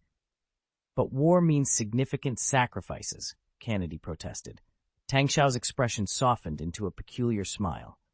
"That's why, Volgograd Kanedi, I've defied all opposition to insist that you remain in your position without interfering in your decisions. I trust you." "Your Excellency, I wish to resign. The development of the colony was always going to face dangers. Now that danger has arrived, are you planning to flee? Let me make this clear. The fate of the 500,000 pioneers is in your hands. You decide where they go. If you resign, that's fine, but I won't appoint a successor, nor will I concern myself with their fate," Tang Xiao said, his words chilling. "Lord Governor, why are you doing this to me?" "I'm not forcing you. This is merely a consequence of my established policy," Tang Xiao stated before ending the communication. Meanwhile, on Kuna's Tooth Planet, the 4th civilization colony of Noir City, a cloud of dust appeared in the distance as over 100 hoverbikes charged towards the colony. Each bike carried 2 fully armed individuals from the planet of Anaj. They approached the fully enclosed colonial residential area, vandalizing the transparent isolation glass with spray paint, hurling insults, and some even urinated and defecated at the colony's sealed doors. Despite his reluctance to engage in war, Volgograd Kennedy had prepared defenses, deploying 1,000 Marines throughout the colony. However, he had kept the war machines, including the Giant and Wolf mechas, in the cargo hold. The attackers from Planet Anaj didn't seem intent on assaulting the colony directly. After their vandalism, they fired upon the sealed agricultural cabin before departing. Unlike the residential areas, the agricultural cabin was protected by a giant airtight airbag, which began to leak and lose air pressure rapidly after the attack. The maintenance team from the Fourth Civilization Pioneering Group rushed to repair the damage. But the troubles didn't end there.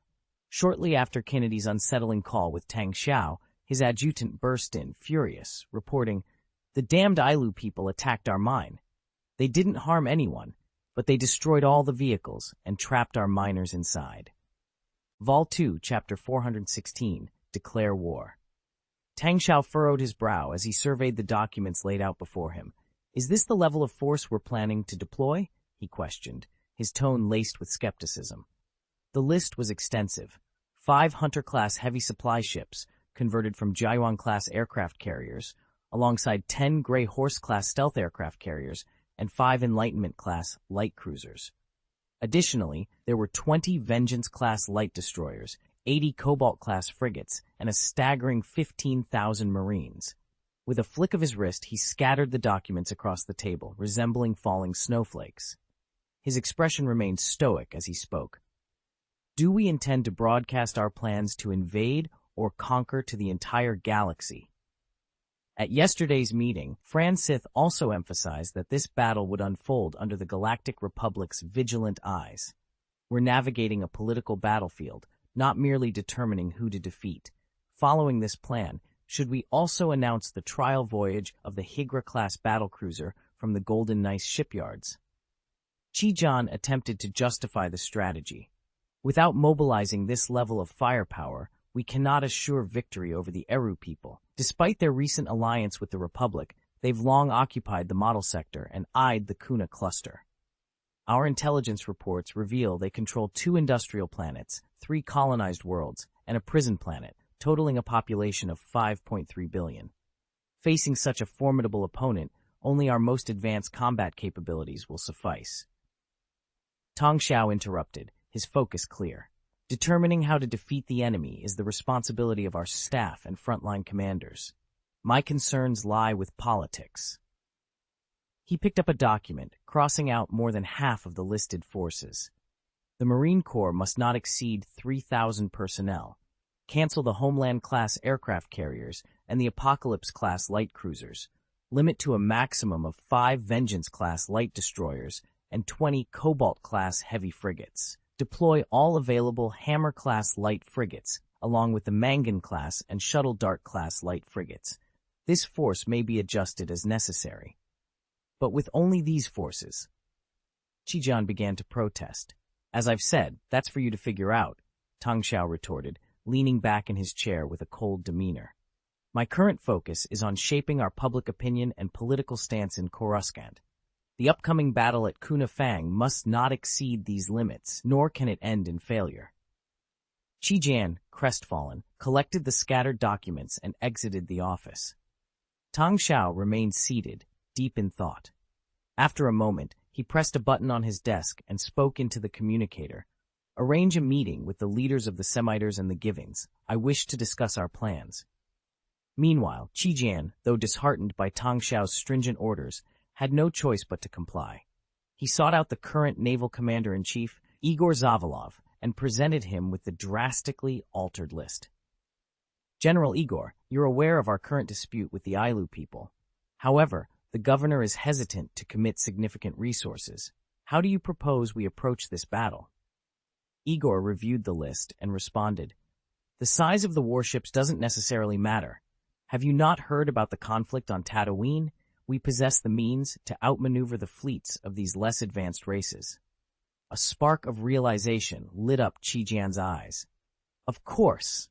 That's the solution. On Kuna's Tooth planet, within the Fourth Civilization Pioneer Mine, operations had come to a standstill. The entrance was barricaded by over 100 armed individuals from planet Anji, with more than a dozen minecarts ablaze outside. Donning respirators, they defaced the mine's gates with derogatory graffiti, their laughter echoing intermittently as they prepared for the impending conflict. The miners of the Fourth Civilization Pioneer Group were engulfed in a heavy silence, the air bodies trembling. Moments earlier, a few brave souls had attempted to negotiate with their captors, only to be mercilessly dragged aside by the Ailu people. Their respirators were ripped from their faces, and they were subjected to a brutal beating. For 5 agonizing minutes, they endured this torment in a state of near suffocation before being callously thrown back to the entrance of the mine, where their fellow miners quickly dragged them to safety. The situation inside the mine was dire. With the operation immobilized, supplies were dwindling. Trapped and with a severe shortage of food and water, the miners were too frightened to venture outside. Meanwhile, the Ailu people flaunted their abundance, transporting supplies via planes, eating and drinking lavishly in view of the miners. They even went so far as to throw food at the mine's entrance, desecrating it with urine, and leaving it for the desperate miners to consume. In an attempt to rescue the miners, Volgograd Kennedy had ordered transport planes, but each attempt was thwarted by the Ailu's spaceships. They issued stern warnings that any intrusion into their airspace would be met with immediate gunfire, forcing the transport planes to retreat.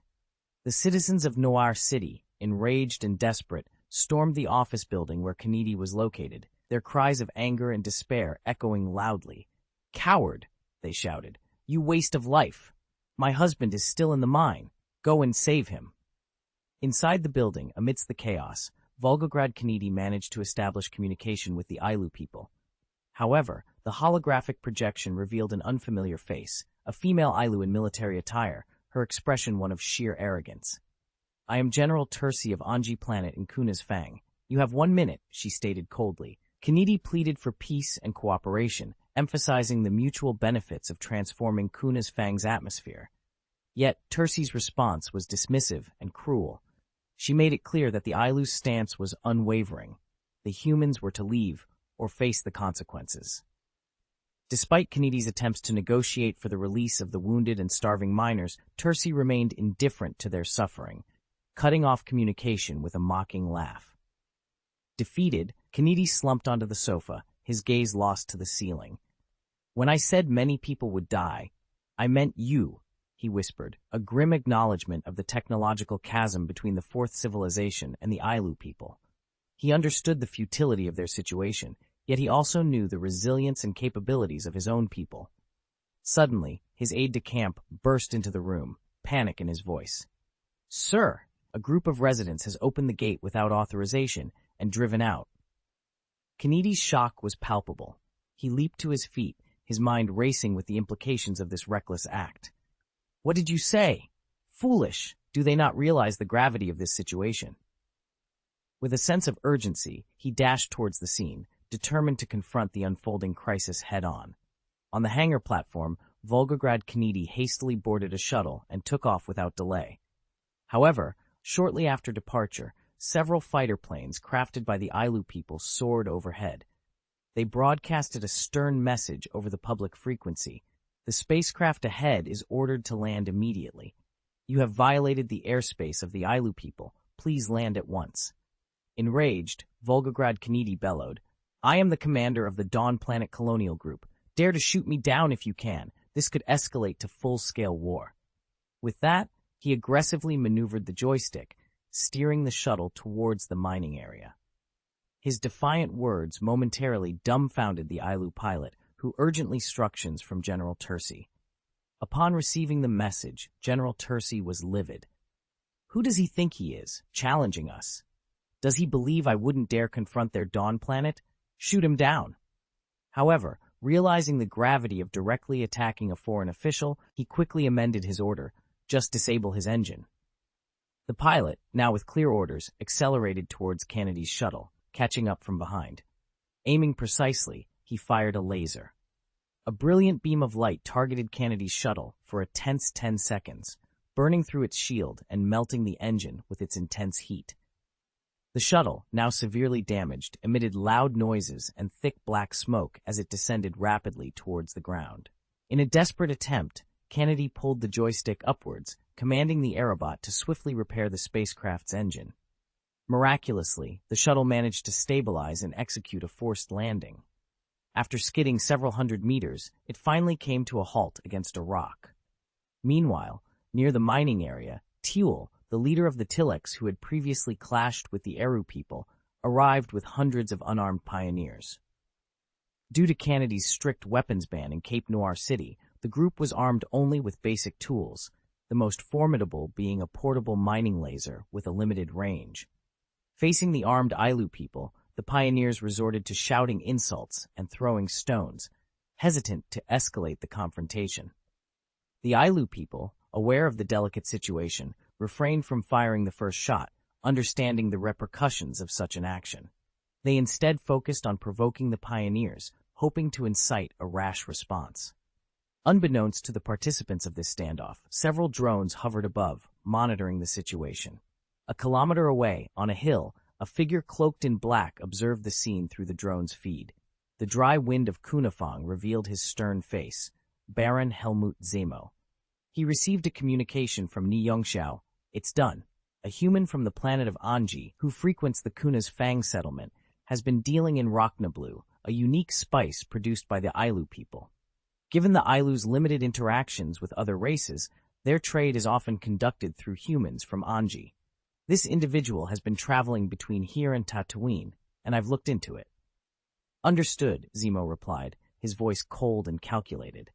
After ending the call, Zemo glanced at the communicator, spotting the name Russo.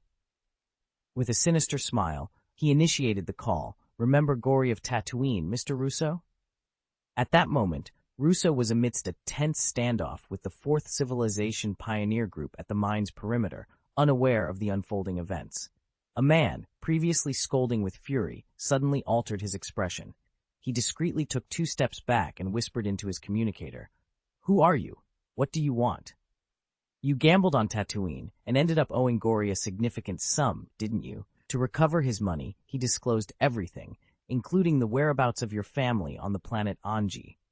The voice of Zebaran Mo was chilling. What are your intentions? I warn you." Before Russo could finish his threat, a holographic image flickered to life from his communicator. The projection showed a terrifying scene. 4 or 5 individuals donning animal masks, brandishing guns at the heads of his wife and parents. He hastily turned off the projection and bellowed, "What do you want? Release my family." Then, shoot, Baron Zemo's voice turned eerily calm, devoid of any emotion. "Shoot, you mean?" "Exactly. The pioneers from Dawn Planet are quite bothersome, aren't they? Eliminate them. I, too, bear a grudge against Dawn Planet. For every 10 individuals from Dawn Planet you kill, I will release 1 member of your family. You need to eliminate 30. Shoot. But our superiors instructed us not to engage. 30. Shoot! Baron Zemo commanded sharply. Russo trembled, his resolve crumbling. Was it not just a matter of killing a few people from Dawn Planet? In recent days, the Eru people had painted the Dawn Planet's inhabitants as nothing more than foolish, vile, and greedy outcasts. And now, the person holding his family hostage shared his vendetta against Dawn Planet. Then, so be it. They were merely a bunch of outcasts. With a cold glint in his eyes, Russo finally pulled the trigger. The blasting rifle emitted a series of crimson energy beams, striking the unsuspecting members of the Fourth Civilization pioneer group. Many fell instantly. Upon witnessing the Eru people opening fire, Teal roared and charged forward with a mining laser, followed by the enraged pioneers. The Eru, seeing their adversaries daring to counterattack, fired relentlessly. The unarmed pioneers fell in droves, while the survivors, realizing the dire situation, screamed and scattered. 10, 11, 12. The cold, counting voice echoed in Russo's ear. However, the pioneers had begun to flee, and he couldn't keep up. Nearly driven to madness, he thought. Still, 18 more to go. His bloodshot eyes frantically searched the area, eventually settling on the mine behind him, where hundreds of defenseless outcasts had been trapped for days. Baron Zemo observed the massacre with a cruel smile. This tactic mirrored the one he employed on the Celia planet, proving just as effective. A master at manipulating emotions, he knew precisely when to exert pressure. He casually spoke into the communicator. "Lord Governor, the plan is proceeding smoothly." "Excellent work, Baron Zemo. Ensure you leave no trace," Tang Xiao responded, his tone as cold as ice. Baron Zemo smirked and issued his next command. 27, 28, 29. Russo, now in a frenzy within the mining area, suddenly saw the individuals in animal masks execute his family members. Russo's scream was heart-wrenching.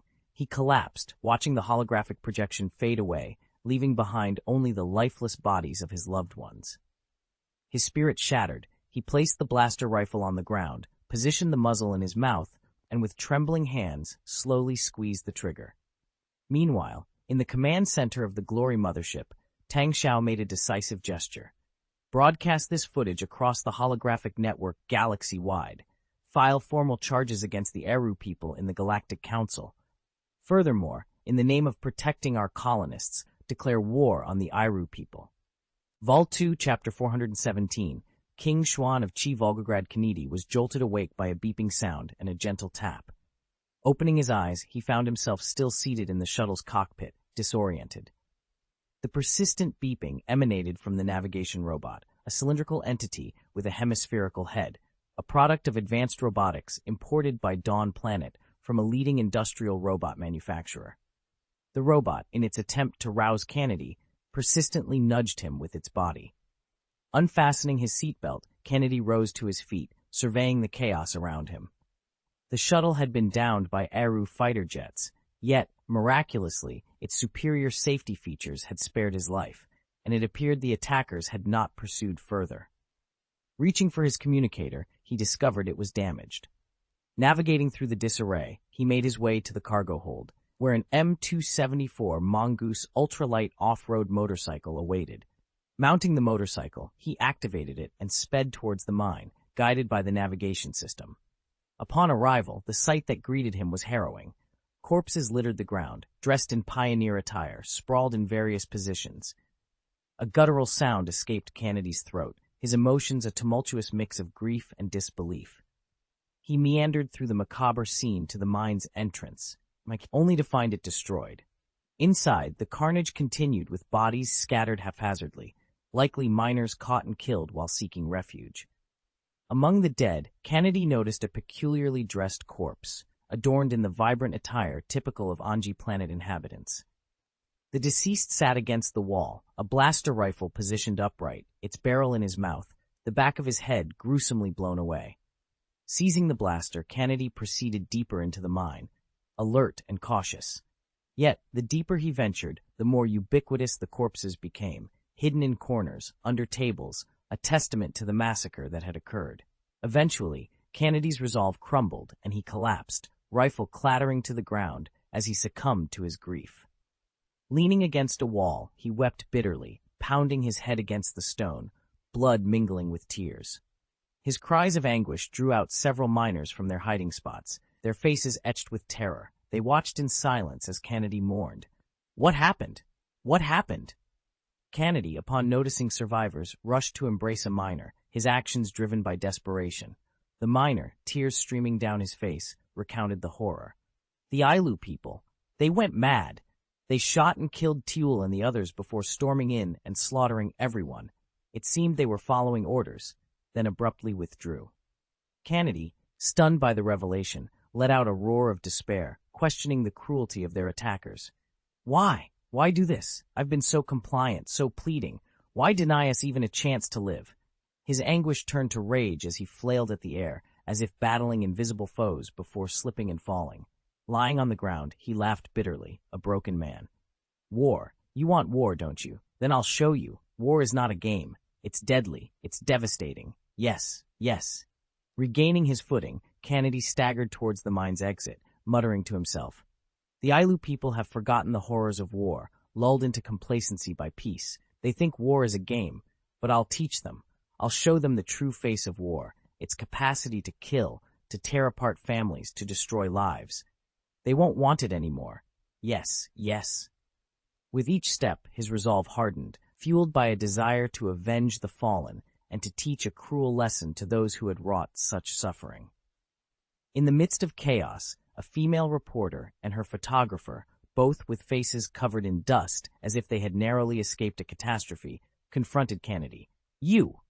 Kennedy, pointing directly at the reporter's nose, demanded, "Where did you come from?" "We're journalists from the Voice of Dawn. We came to report on the Ailu people's oppression of the miners, but we never anticipated they would escalate to such violence." Despite her evident fear, the reporter maintained her composure and, after a brief pause, extended the microphone towards Kennedy, asking, "As the appointed colony officer from Dawn Planet, what is your stance on this incident?" "Go away." Kennedy's response was a thunderous roar. "Return and convey this to Tang Xiao. Is he pleased? Has he achieved his goal?" Ah! The horrifying footage of the Eru people's massacre of unarmed civilians on the planet of Anji rapidly disseminated across the Galactic Republic via the holographic network, quickly dominating major media headlines. Influenced by behind-the-scenes manipulation and bribery, these media outlets sensationalized the tragedy, painting the Ailu people as heartless butchers. They accused the Ailu, the dominant force in the model sector, of continuously subjugating the weaker Dawn Planet, and even audaciously claimed that Dawn Planet's settlement in the Endor galaxy encroached upon their territory. Moreover, the revelation that the Ailu people produced the special spice Rocknalan in Kuna's Fang added fuel to the fire. Their colony in Kuna's Fang was now scandalously labeled as a hub for drug trafficking by the media. This raised a critical question. On what legal grounds could a group involved in illicit spice production dispute territory with a pioneering group from Dawn Planet, which was legitimately engaged in colonization and willing to invest heavily in atmospheric transformation? Following the release of the video, Dawn Planet swiftly issued an ultimatum to Anaj Planet, demanding an explanation for the massacre at Kuna's Teeth within 24 hours, along with a substantial compensation of 2 billion credit points and the extradition of the mastermind behind the massacre for trial on Dawn Planet. The incident prompted a widespread response, with most galaxies within the Galactic Republic announcing the suspension of all diplomatic and economic ties with Anaj Planet pending further investigation. Additionally, several planets including Semirth, Rhodes, Kali, Jabim, Jagdur, and Geonosis, as well as major corporations and alliances such as the Fourth Group, the Interstellar Bank, and Damask Holding Group, issued statements condemning the massacre and offering various forms of support to Dawn Planet, ranging from military aid to protect its colonists. This collective outrage was tantamount to a declaration of war. Even Count Dooku publicly condemned the massacre on Anji, using it to criticize the Republic's failure to prevent such atrocities. Caught off guard by the intensity of the backlash, the Queen of the Ailu people on Anaj Planet found herself besieged by a storm of communications, alarms, and condemnations. Had she access to a minimap, she would have seen it turn red overnight, a testament to the widespread fury her actions had ignited. She had unwittingly become known as King Xuan of Qi, a moniker symbolizing her sudden notoriety. Vol 2, Chapter 418, Kennedy's Wrath. Volgograd Kennedy drove the mongoose all the way back to Point Noir City. Upon his arrival, his adjutant greeted him with a grim expression, hesitating as if struggling to speak. Kennedy, sensing the urgency, immediately issued orders without waiting for a report. Dispatch a team to the mine at once to rescue all the miners. Form patrol teams, each equipped with 1 Warthog off-road vehicle and 3 Mongoose off-road motorcycles. Ensure they are fully stocked with ammunition. I want 40 teams to extend the surveillance perimeter to 200 kilometers around Point Noir City, covering the mining area as well. Also, bring Xiao Guanghua and Carl's Wharton to me. We'll have a strategy meeting in 30 minutes. What if we encounter an Ailu? The adjutant asked, his tone laced with concern. Kennedy fixed him with a stern gaze. What has the governor advised? The governor has issued an ultimatum to the Ailu, the adjutant replied, his voice cold. If they don't initiate an attack, fire a warning shot. Those who refuse to comply should be shot on sight. If they attack first, respond with lethal force, Kennedy stated decisively, leaving no room for doubt. The adjutant bit his lower lip, saluted Kennedy solemnly, and hurried off to execute the orders. Kennedy, in a moment of stress, reached for a bottle of wine, but then, with a flash of determination in his eyes, hurled it against the wall. The bottle shattered, releasing the aroma of wine into the air. He took several deep breaths to compose himself before initiating a communication with Tang Xiao. Soon, Tang Xiao's image appeared in a holographic projection. "Mr. Kennedy, if you're still considering resignation, I'm prepared to take it seriously now," he said calmly. "You orchestrated all of this, didn't you? Including appointing me as the commander of this colony," Kennedy accused, his eyes burning with anger. Tang Xiao, appearing relaxed, responded with a slight smile. "Your appointment wasn't my doing. It was a decision made by the administrative department. I never anticipated a conflict with the Ailu at this juncture. Perhaps in the future, but certainly not now. It seems I underestimated the Ailu's resolve." "So, you exploited me and my trauma to paint yourself as a victim, all to mask your true intentions," Kennedy shouted, his voice filled with betrayal. "Utilizing your situation was an unintended consequence of my policies. I genuinely didn't expect the Ailu to be so formidable. However, their resilience presented an opportunity to swiftly conquer the Kuna star cluster and dominate the model star region. So yes, I capitalized on your vulnerability," Tang Xiao admitted openly. "At least you're honest, unlike others I've encountered," Kennedy remarked bitterly. "But what about the miners, the pioneers, and Teal? What do their lives mean to you?" Tang Xiao leaned forward, his hands clasped. "It's a simple choice, Kennedy. They're desperate refugees. Without my intervention, they might have perished on some forgotten planet. I don't wish them harm, but I won't hesitate to sacrifice them if necessary." "They have nothing to do with your war," Kennedy stated, his voice heavy with emotion. "The fate of individuals and the state are intertwined. Without the state, individuals are nothing, and vice versa. I've always stressed the importance of preparing for war. If we fail to do so, my people and I will face extinction," Tang Xiao explained. "It's nothing but your personal ambition," Kennedy accused. "Interpret it as you wish," Tang Xiao replied with a smile. "So what's your decision? Resignation or otherwise? My fleet is ready and will reach Kuna's Fang in 5 hours. Kennedy's gaze sharpened. "You've entrusted me with the lives of 500,000 people. How can you expect me to simply resign?" Kennedy settled himself more comfortably, his voice steady and serious. "Actually, I've been teaching the Ailu people the proper use of ultimatums. Ultimatums aren't meant for petty acts like blocking doors, spraying paint, or throwing feces. The true purpose of an ultimatum is for war. So, if you refuse to resign, the Kuna star cluster and even the model sector will be dragged into an impending war that will also involve you. I will protect my pioneer group. Your fleet is unnecessary," Kennedy declared, his words strained through clenched teeth. Tang Xiao chuckled, appreciating Kennedy's resolve. "It's good to see such determination. I'll keep you as the commander of the Pioneer Regiment. Show me how far you can go. Your mission is to secure Kuna's teeth. We cannot afford to lose this planet until I've managed to make advances elsewhere. Remember, the entirety of the Fourth Civilization stands behind you." Before Tang Xiao could finish, Kennedy turned and strode away, heading directly to the command center. There, Carl's Wharton, Xiao Guanghua, and others awaited his arrival. As Kennedy entered, they all rose and saluted him.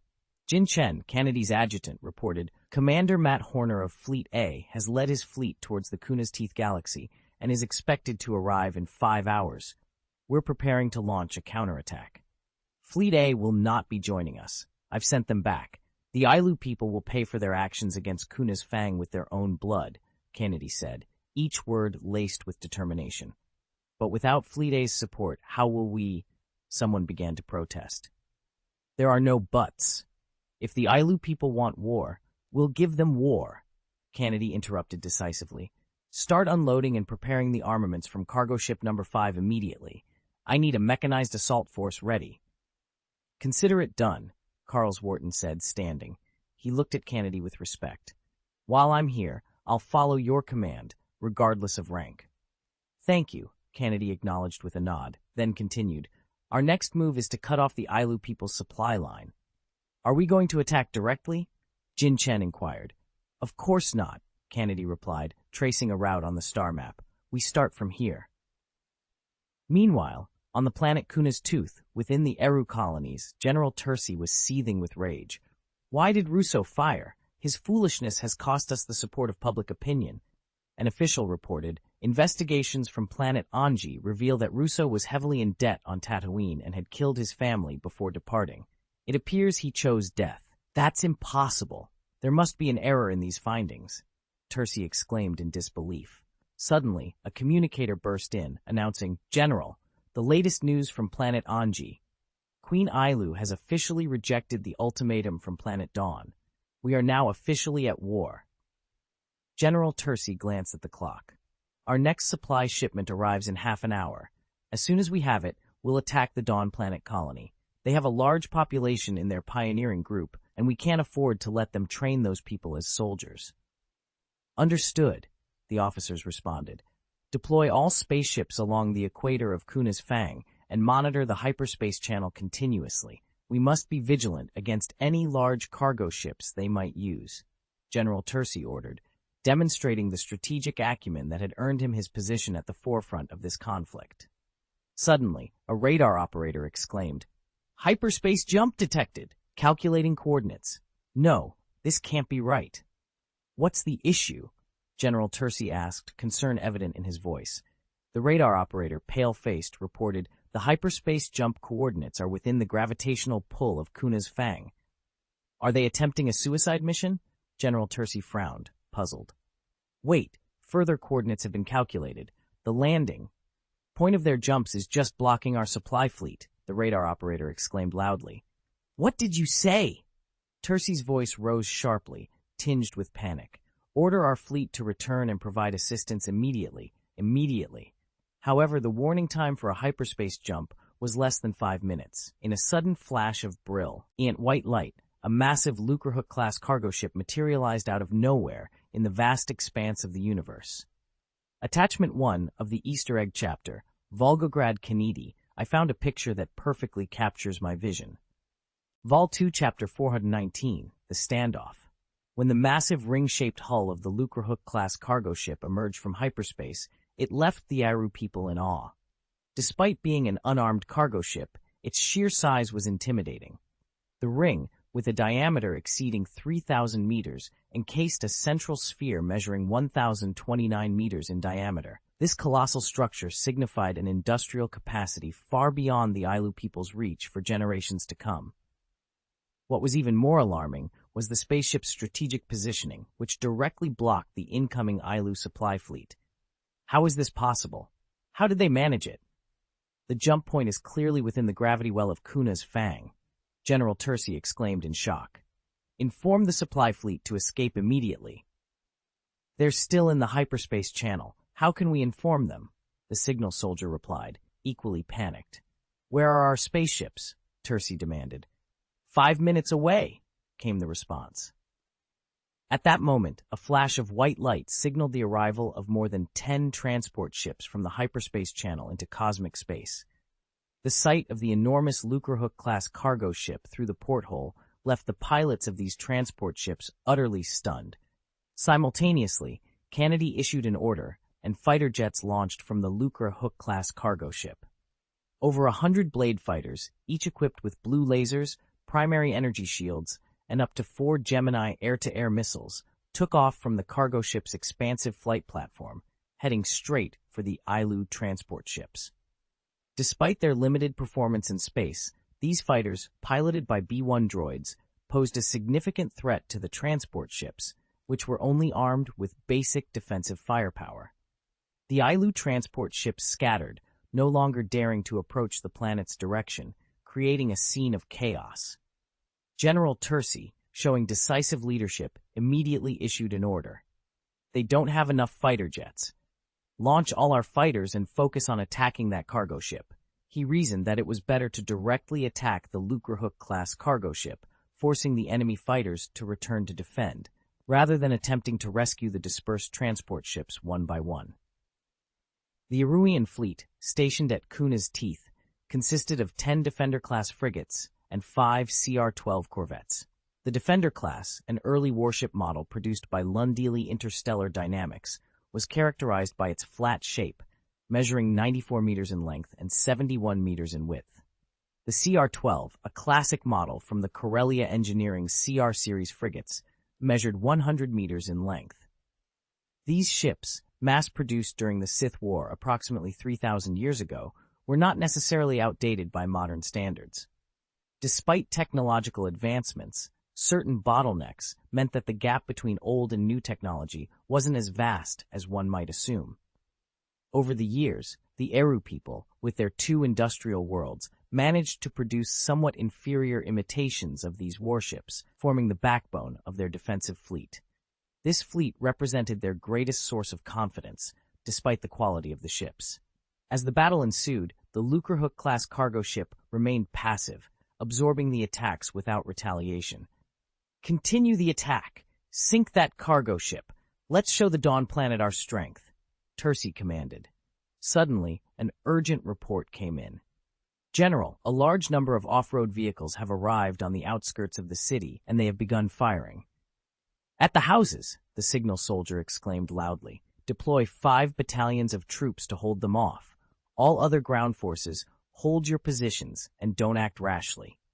Tercy commanded without hesitation. In a swift move, hundreds of Iru soldiers, disguised as civilians, mounted their hoverbikes and charged directly towards the convoy from Dawn Planet. Suddenly, the quiet outskirts of the city erupted with the sound of gunfire. The forces from Dawn Planet retaliated with more than 30 Warthog off-road vehicles and over 50 Mongoose off-road motorcycles, unleashing a barrage of bullets and rockets at the houses surrounding the Eru colony. The defenders from Lu began to move, quickly retreating under the heavy onslaught. The enraged Eru people pursued them, only to realize that despite their speed on hoverbikes, they were no match for the superior firepower of their adversaries and were swiftly overwhelmed. However, the Dawn Planet's forces did not venture far, opting instead to use their mobility to harass the Eru forces continuously. Tercy failed to notice that the battlefronts had now formed a peculiar balance. The blade fighters lacked the firepower to quickly destroy the transport fleet.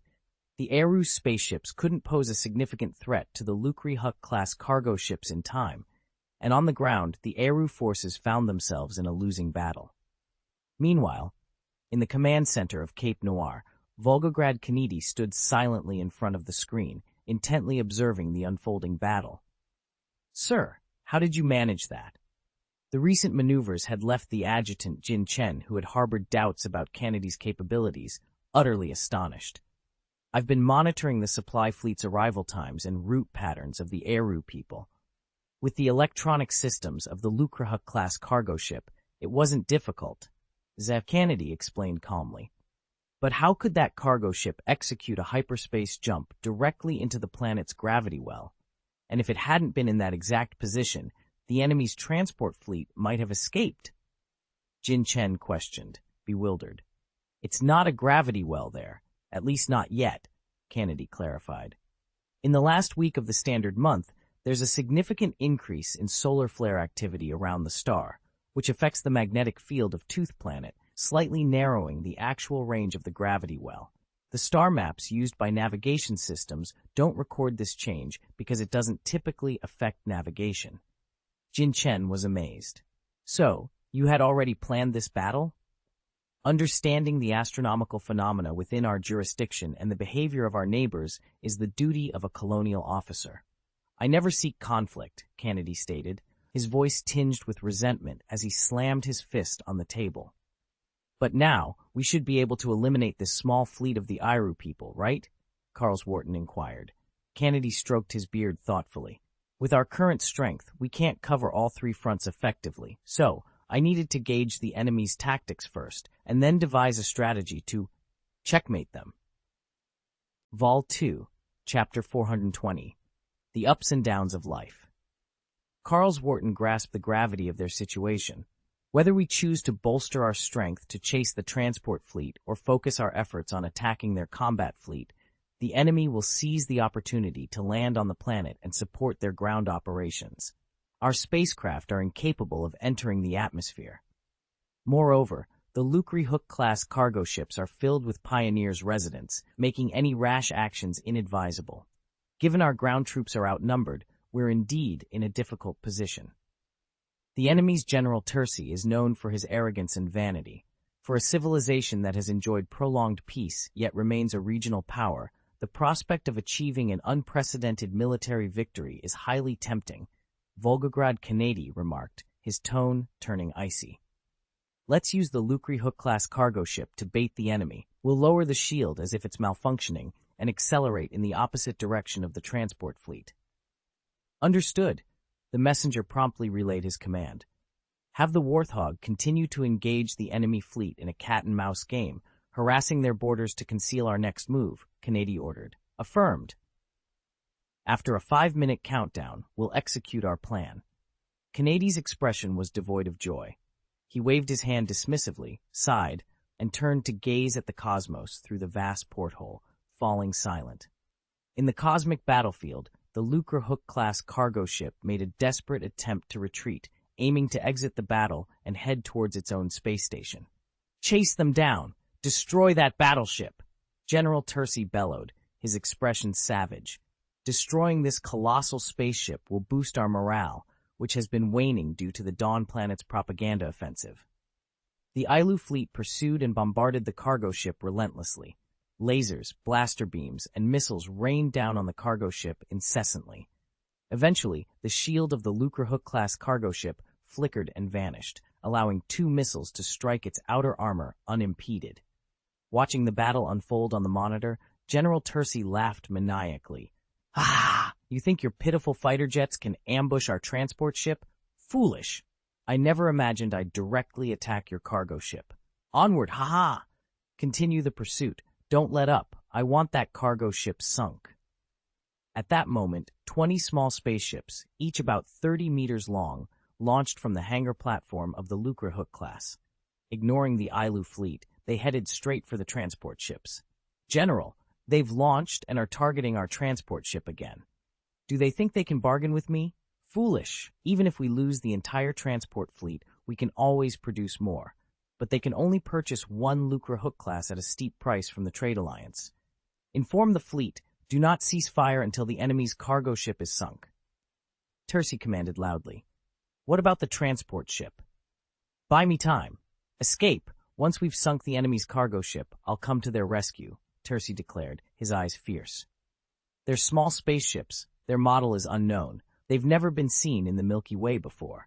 It's unclear how they perform, someone noted, observing the peculiar design with 4 sets of engines, reminiscent of a Flea's spacecraft, adding to the confusion.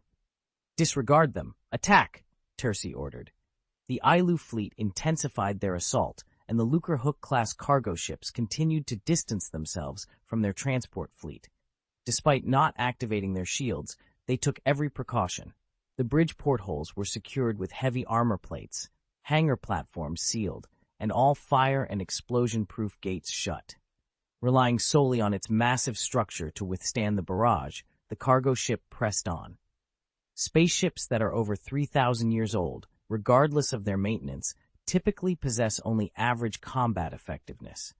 However, when the Lucre Hook-class cargo ships were at act, sending smoke billowing into the sky, it was still challenging to inflict fatal damage. Suddenly, the tide of battle shifted dramatically. The 20 small spaceships, upon breaching the formation of the Eru transport ships, revealed their true capabilities. Their speed surged unexpectedly, surpassing even the surrounding blade fighters in both agility and acceleration, reaching levels comparable to fighter jets. These ships had sacrificed their defenses for formidable offensive capabilities. High-powered purple lasers and rocket launchers relentlessly bombarded the transport ship's shields, swiftly dismantling them. Following this, the ships emitted a peculiar beam that drastically reduced the targeted transport ship's speed, rendering it as slow as a crawling turtle. Despite desperate attempts to overload their engines, the affected ships only decelerated further. The transport fleet, which had previously managed to withstand the blade fighters' assault, was now plunged into chaos. Frantic pleas for assistance were broadcasted, begging the fleet for support. However, General Tercy, consumed by a singular focus, disregarded the transport ship's distress calls. Her gaze was fixed on the Lucre Hook-class cargo ship, observing as it sustained increasing damage and its gravity generation system began to fail, causing the hull to tilt. She was on the brink of destroying this colossal spaceship, a feat that would immortalize her as a hero within the Ailu civilization. In her eyes, the fate of a mere transport fleet paled in comparison. At this critical juncture, the situation took a dire turn. Suddenly, the dark void of space was illuminated by small flashes of electricity, heralding the arrival of 40 fighter jets that materialized out of nowhere. These were the Ghost Fighters, equipped with stealth systems that had allowed them to accompany the 20 Boogie-class and Shuttle Dart-class corvettes undetected. With their stealth systems deactivated and recharging, they unleashed a barrage of missiles upon the Eru people's transport fleet. The sudden appearance of the Ghost Fighters sent a chill through General Tercy, as if she had been doused in ice water. Had she known about the 40 Ghost Fighters in addition to the 20 small spaceships, she would have redirected her fleet to rescue the transport ships. The combined firepower of the Ghost Fighters and the small spaceships made it impossible for her fleet to destroy the Lucre Hook-class cargo ship before the transport fleet was annihilated. Faced with the dilemma of choosing between the nearly destroyed cargo ship and the doomed transport fleet, General Tercy made a desperate decision. With a forceful punch to the console, which caused her to bleed from the mouth, she screamed hysterically, "Destroy that cargo ship! Forget the rest! I'm abandoning the transport fleet." "General, have you lost your mind?" her adjutant protested, standing up to intervene, but was quickly dragged away by guards summoned by Tercy. The Eru transport fleet was in complete disarray. The Mangan-class light frigate could paralyze enemy ships' engines, while the Shuttle-class light frigate could weaken their defense systems.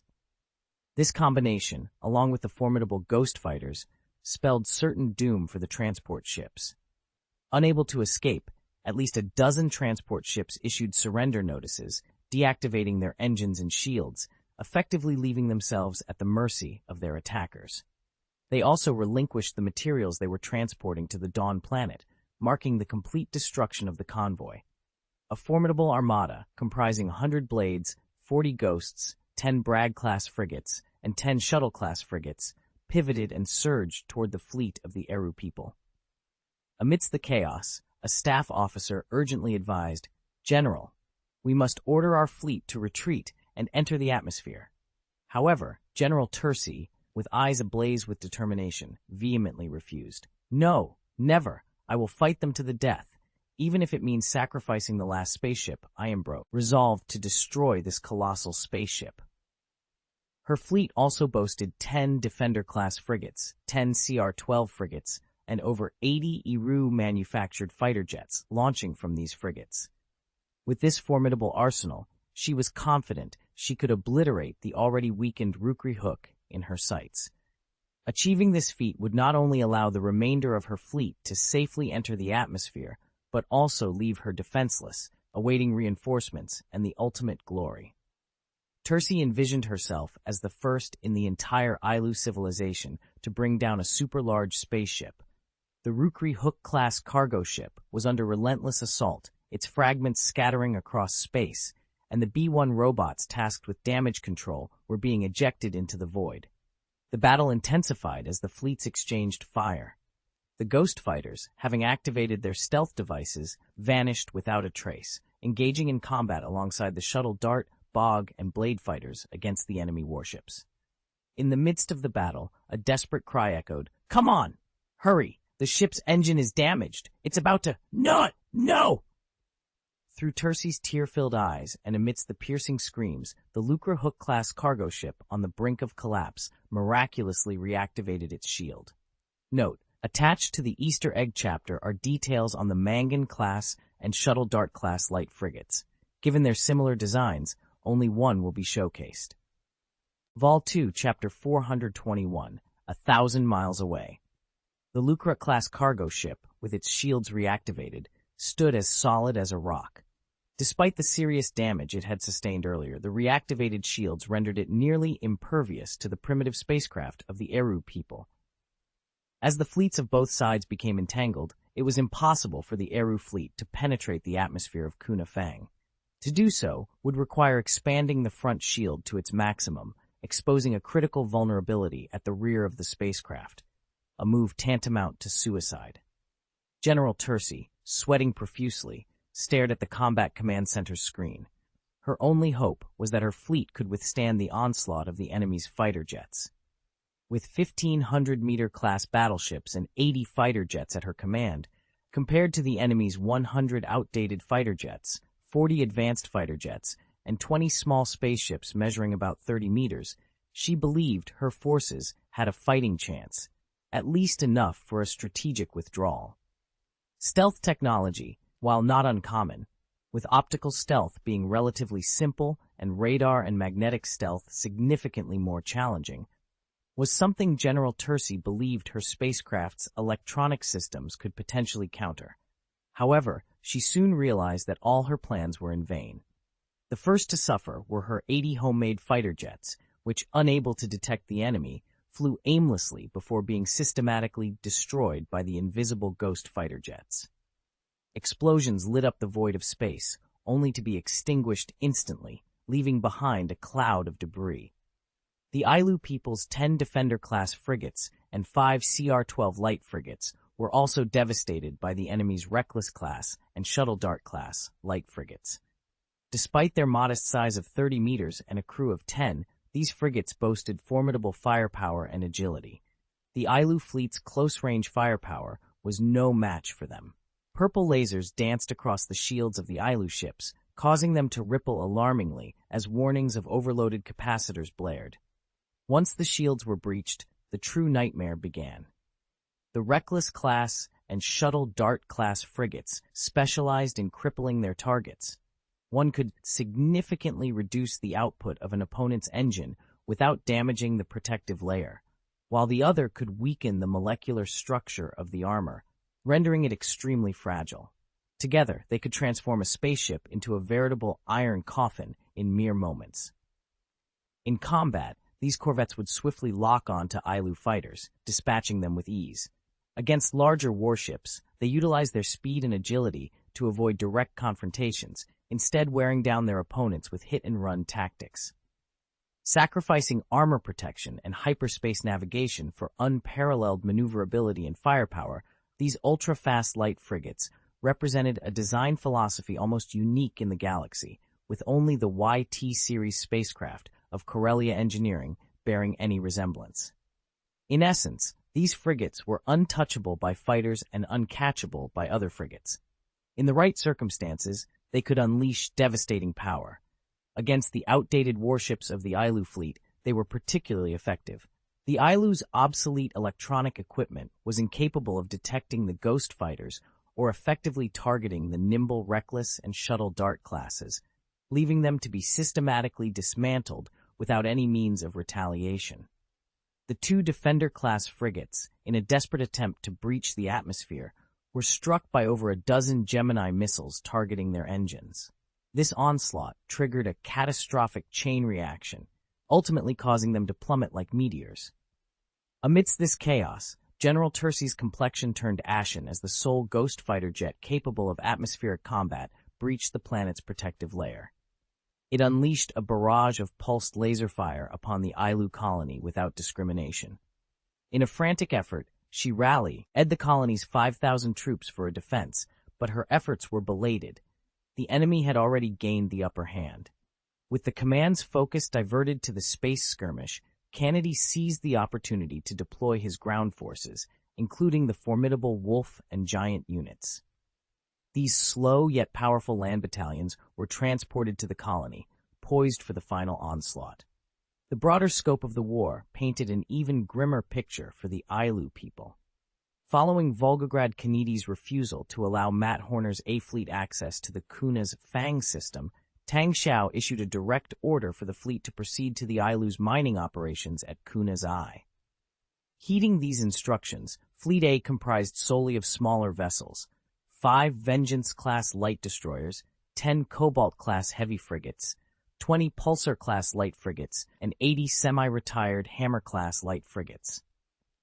Anticipating conflict, the Ailu had amassed a formidable armada of over 40 warships within the Kuna I system, primarily Defender-class and CR-12 models. However, many of these ships were inferior imitations produced by their own factories, lacking the performance of their originals. Despite their numerical advantage, the Ailu believed their fleet could outmatch the smaller ships of Fleet A. This belief was quickly shattered once the battle commenced. The Vengeance-class light destroyers demonstrated overwhelming superiority over the Defender-class and CR-12 ships. Similarly, the Cobalt-class heavy frigates outclassed the Ailu's outdated vessels. Even the Pulsar-class light frigates, despite being considered obsolete, posed a significant threat with their microwave ion cannons providing effective fire support from a distance. The Hammer-class light frigates, though essentially deemed expendable, served a dual purpose of engaging the enemy and training new recruits and crew members. Armed with comprehensive data on the Defender and CR-12 models obtained from Lundilly Interstellar Dynamics and Corellia Engineering, Tang Xiao and Matt Horner meticulously assessed their opposition's capabilities. Horner's decision to launch an assault was met with resounding success.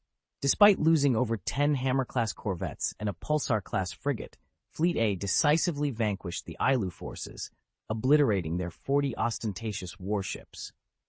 Following the fleet's annihilation, the Ailu people capitulated, surrendering at the mines in the Eye of Kuna. Matt Horner then took a brief respite at the Eye of Kuna for 12 hours, during which the second wave of reinforcements arrived. 10 Grey Horse-class aircraft carriers, each outfitted with 48 Ghost fighters. For this operation, the carriers were equipped with 30 Ghost fighters and 30 Vulture robot fighters, amassing a formidable aerial force of 600 fighter jets.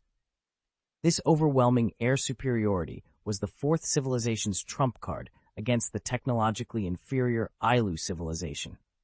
The Ailu's outdated electronic systems were incapable of detecting the stealthy Ghost fighters, and their sluggish fire control systems failed to lock onto the swift-moving jets. The once imposing 100-meter class warships were rendered helpless targets against the Ghost fighters' onslaught. After regrouping, Matt Horner prepared to invade Orwell 3, the Ailu's industrial world, as per the original battle plan. However, a new directive from Tang Xiao arrived, altering the target to the Ailu's colonized planet, Twa Zion.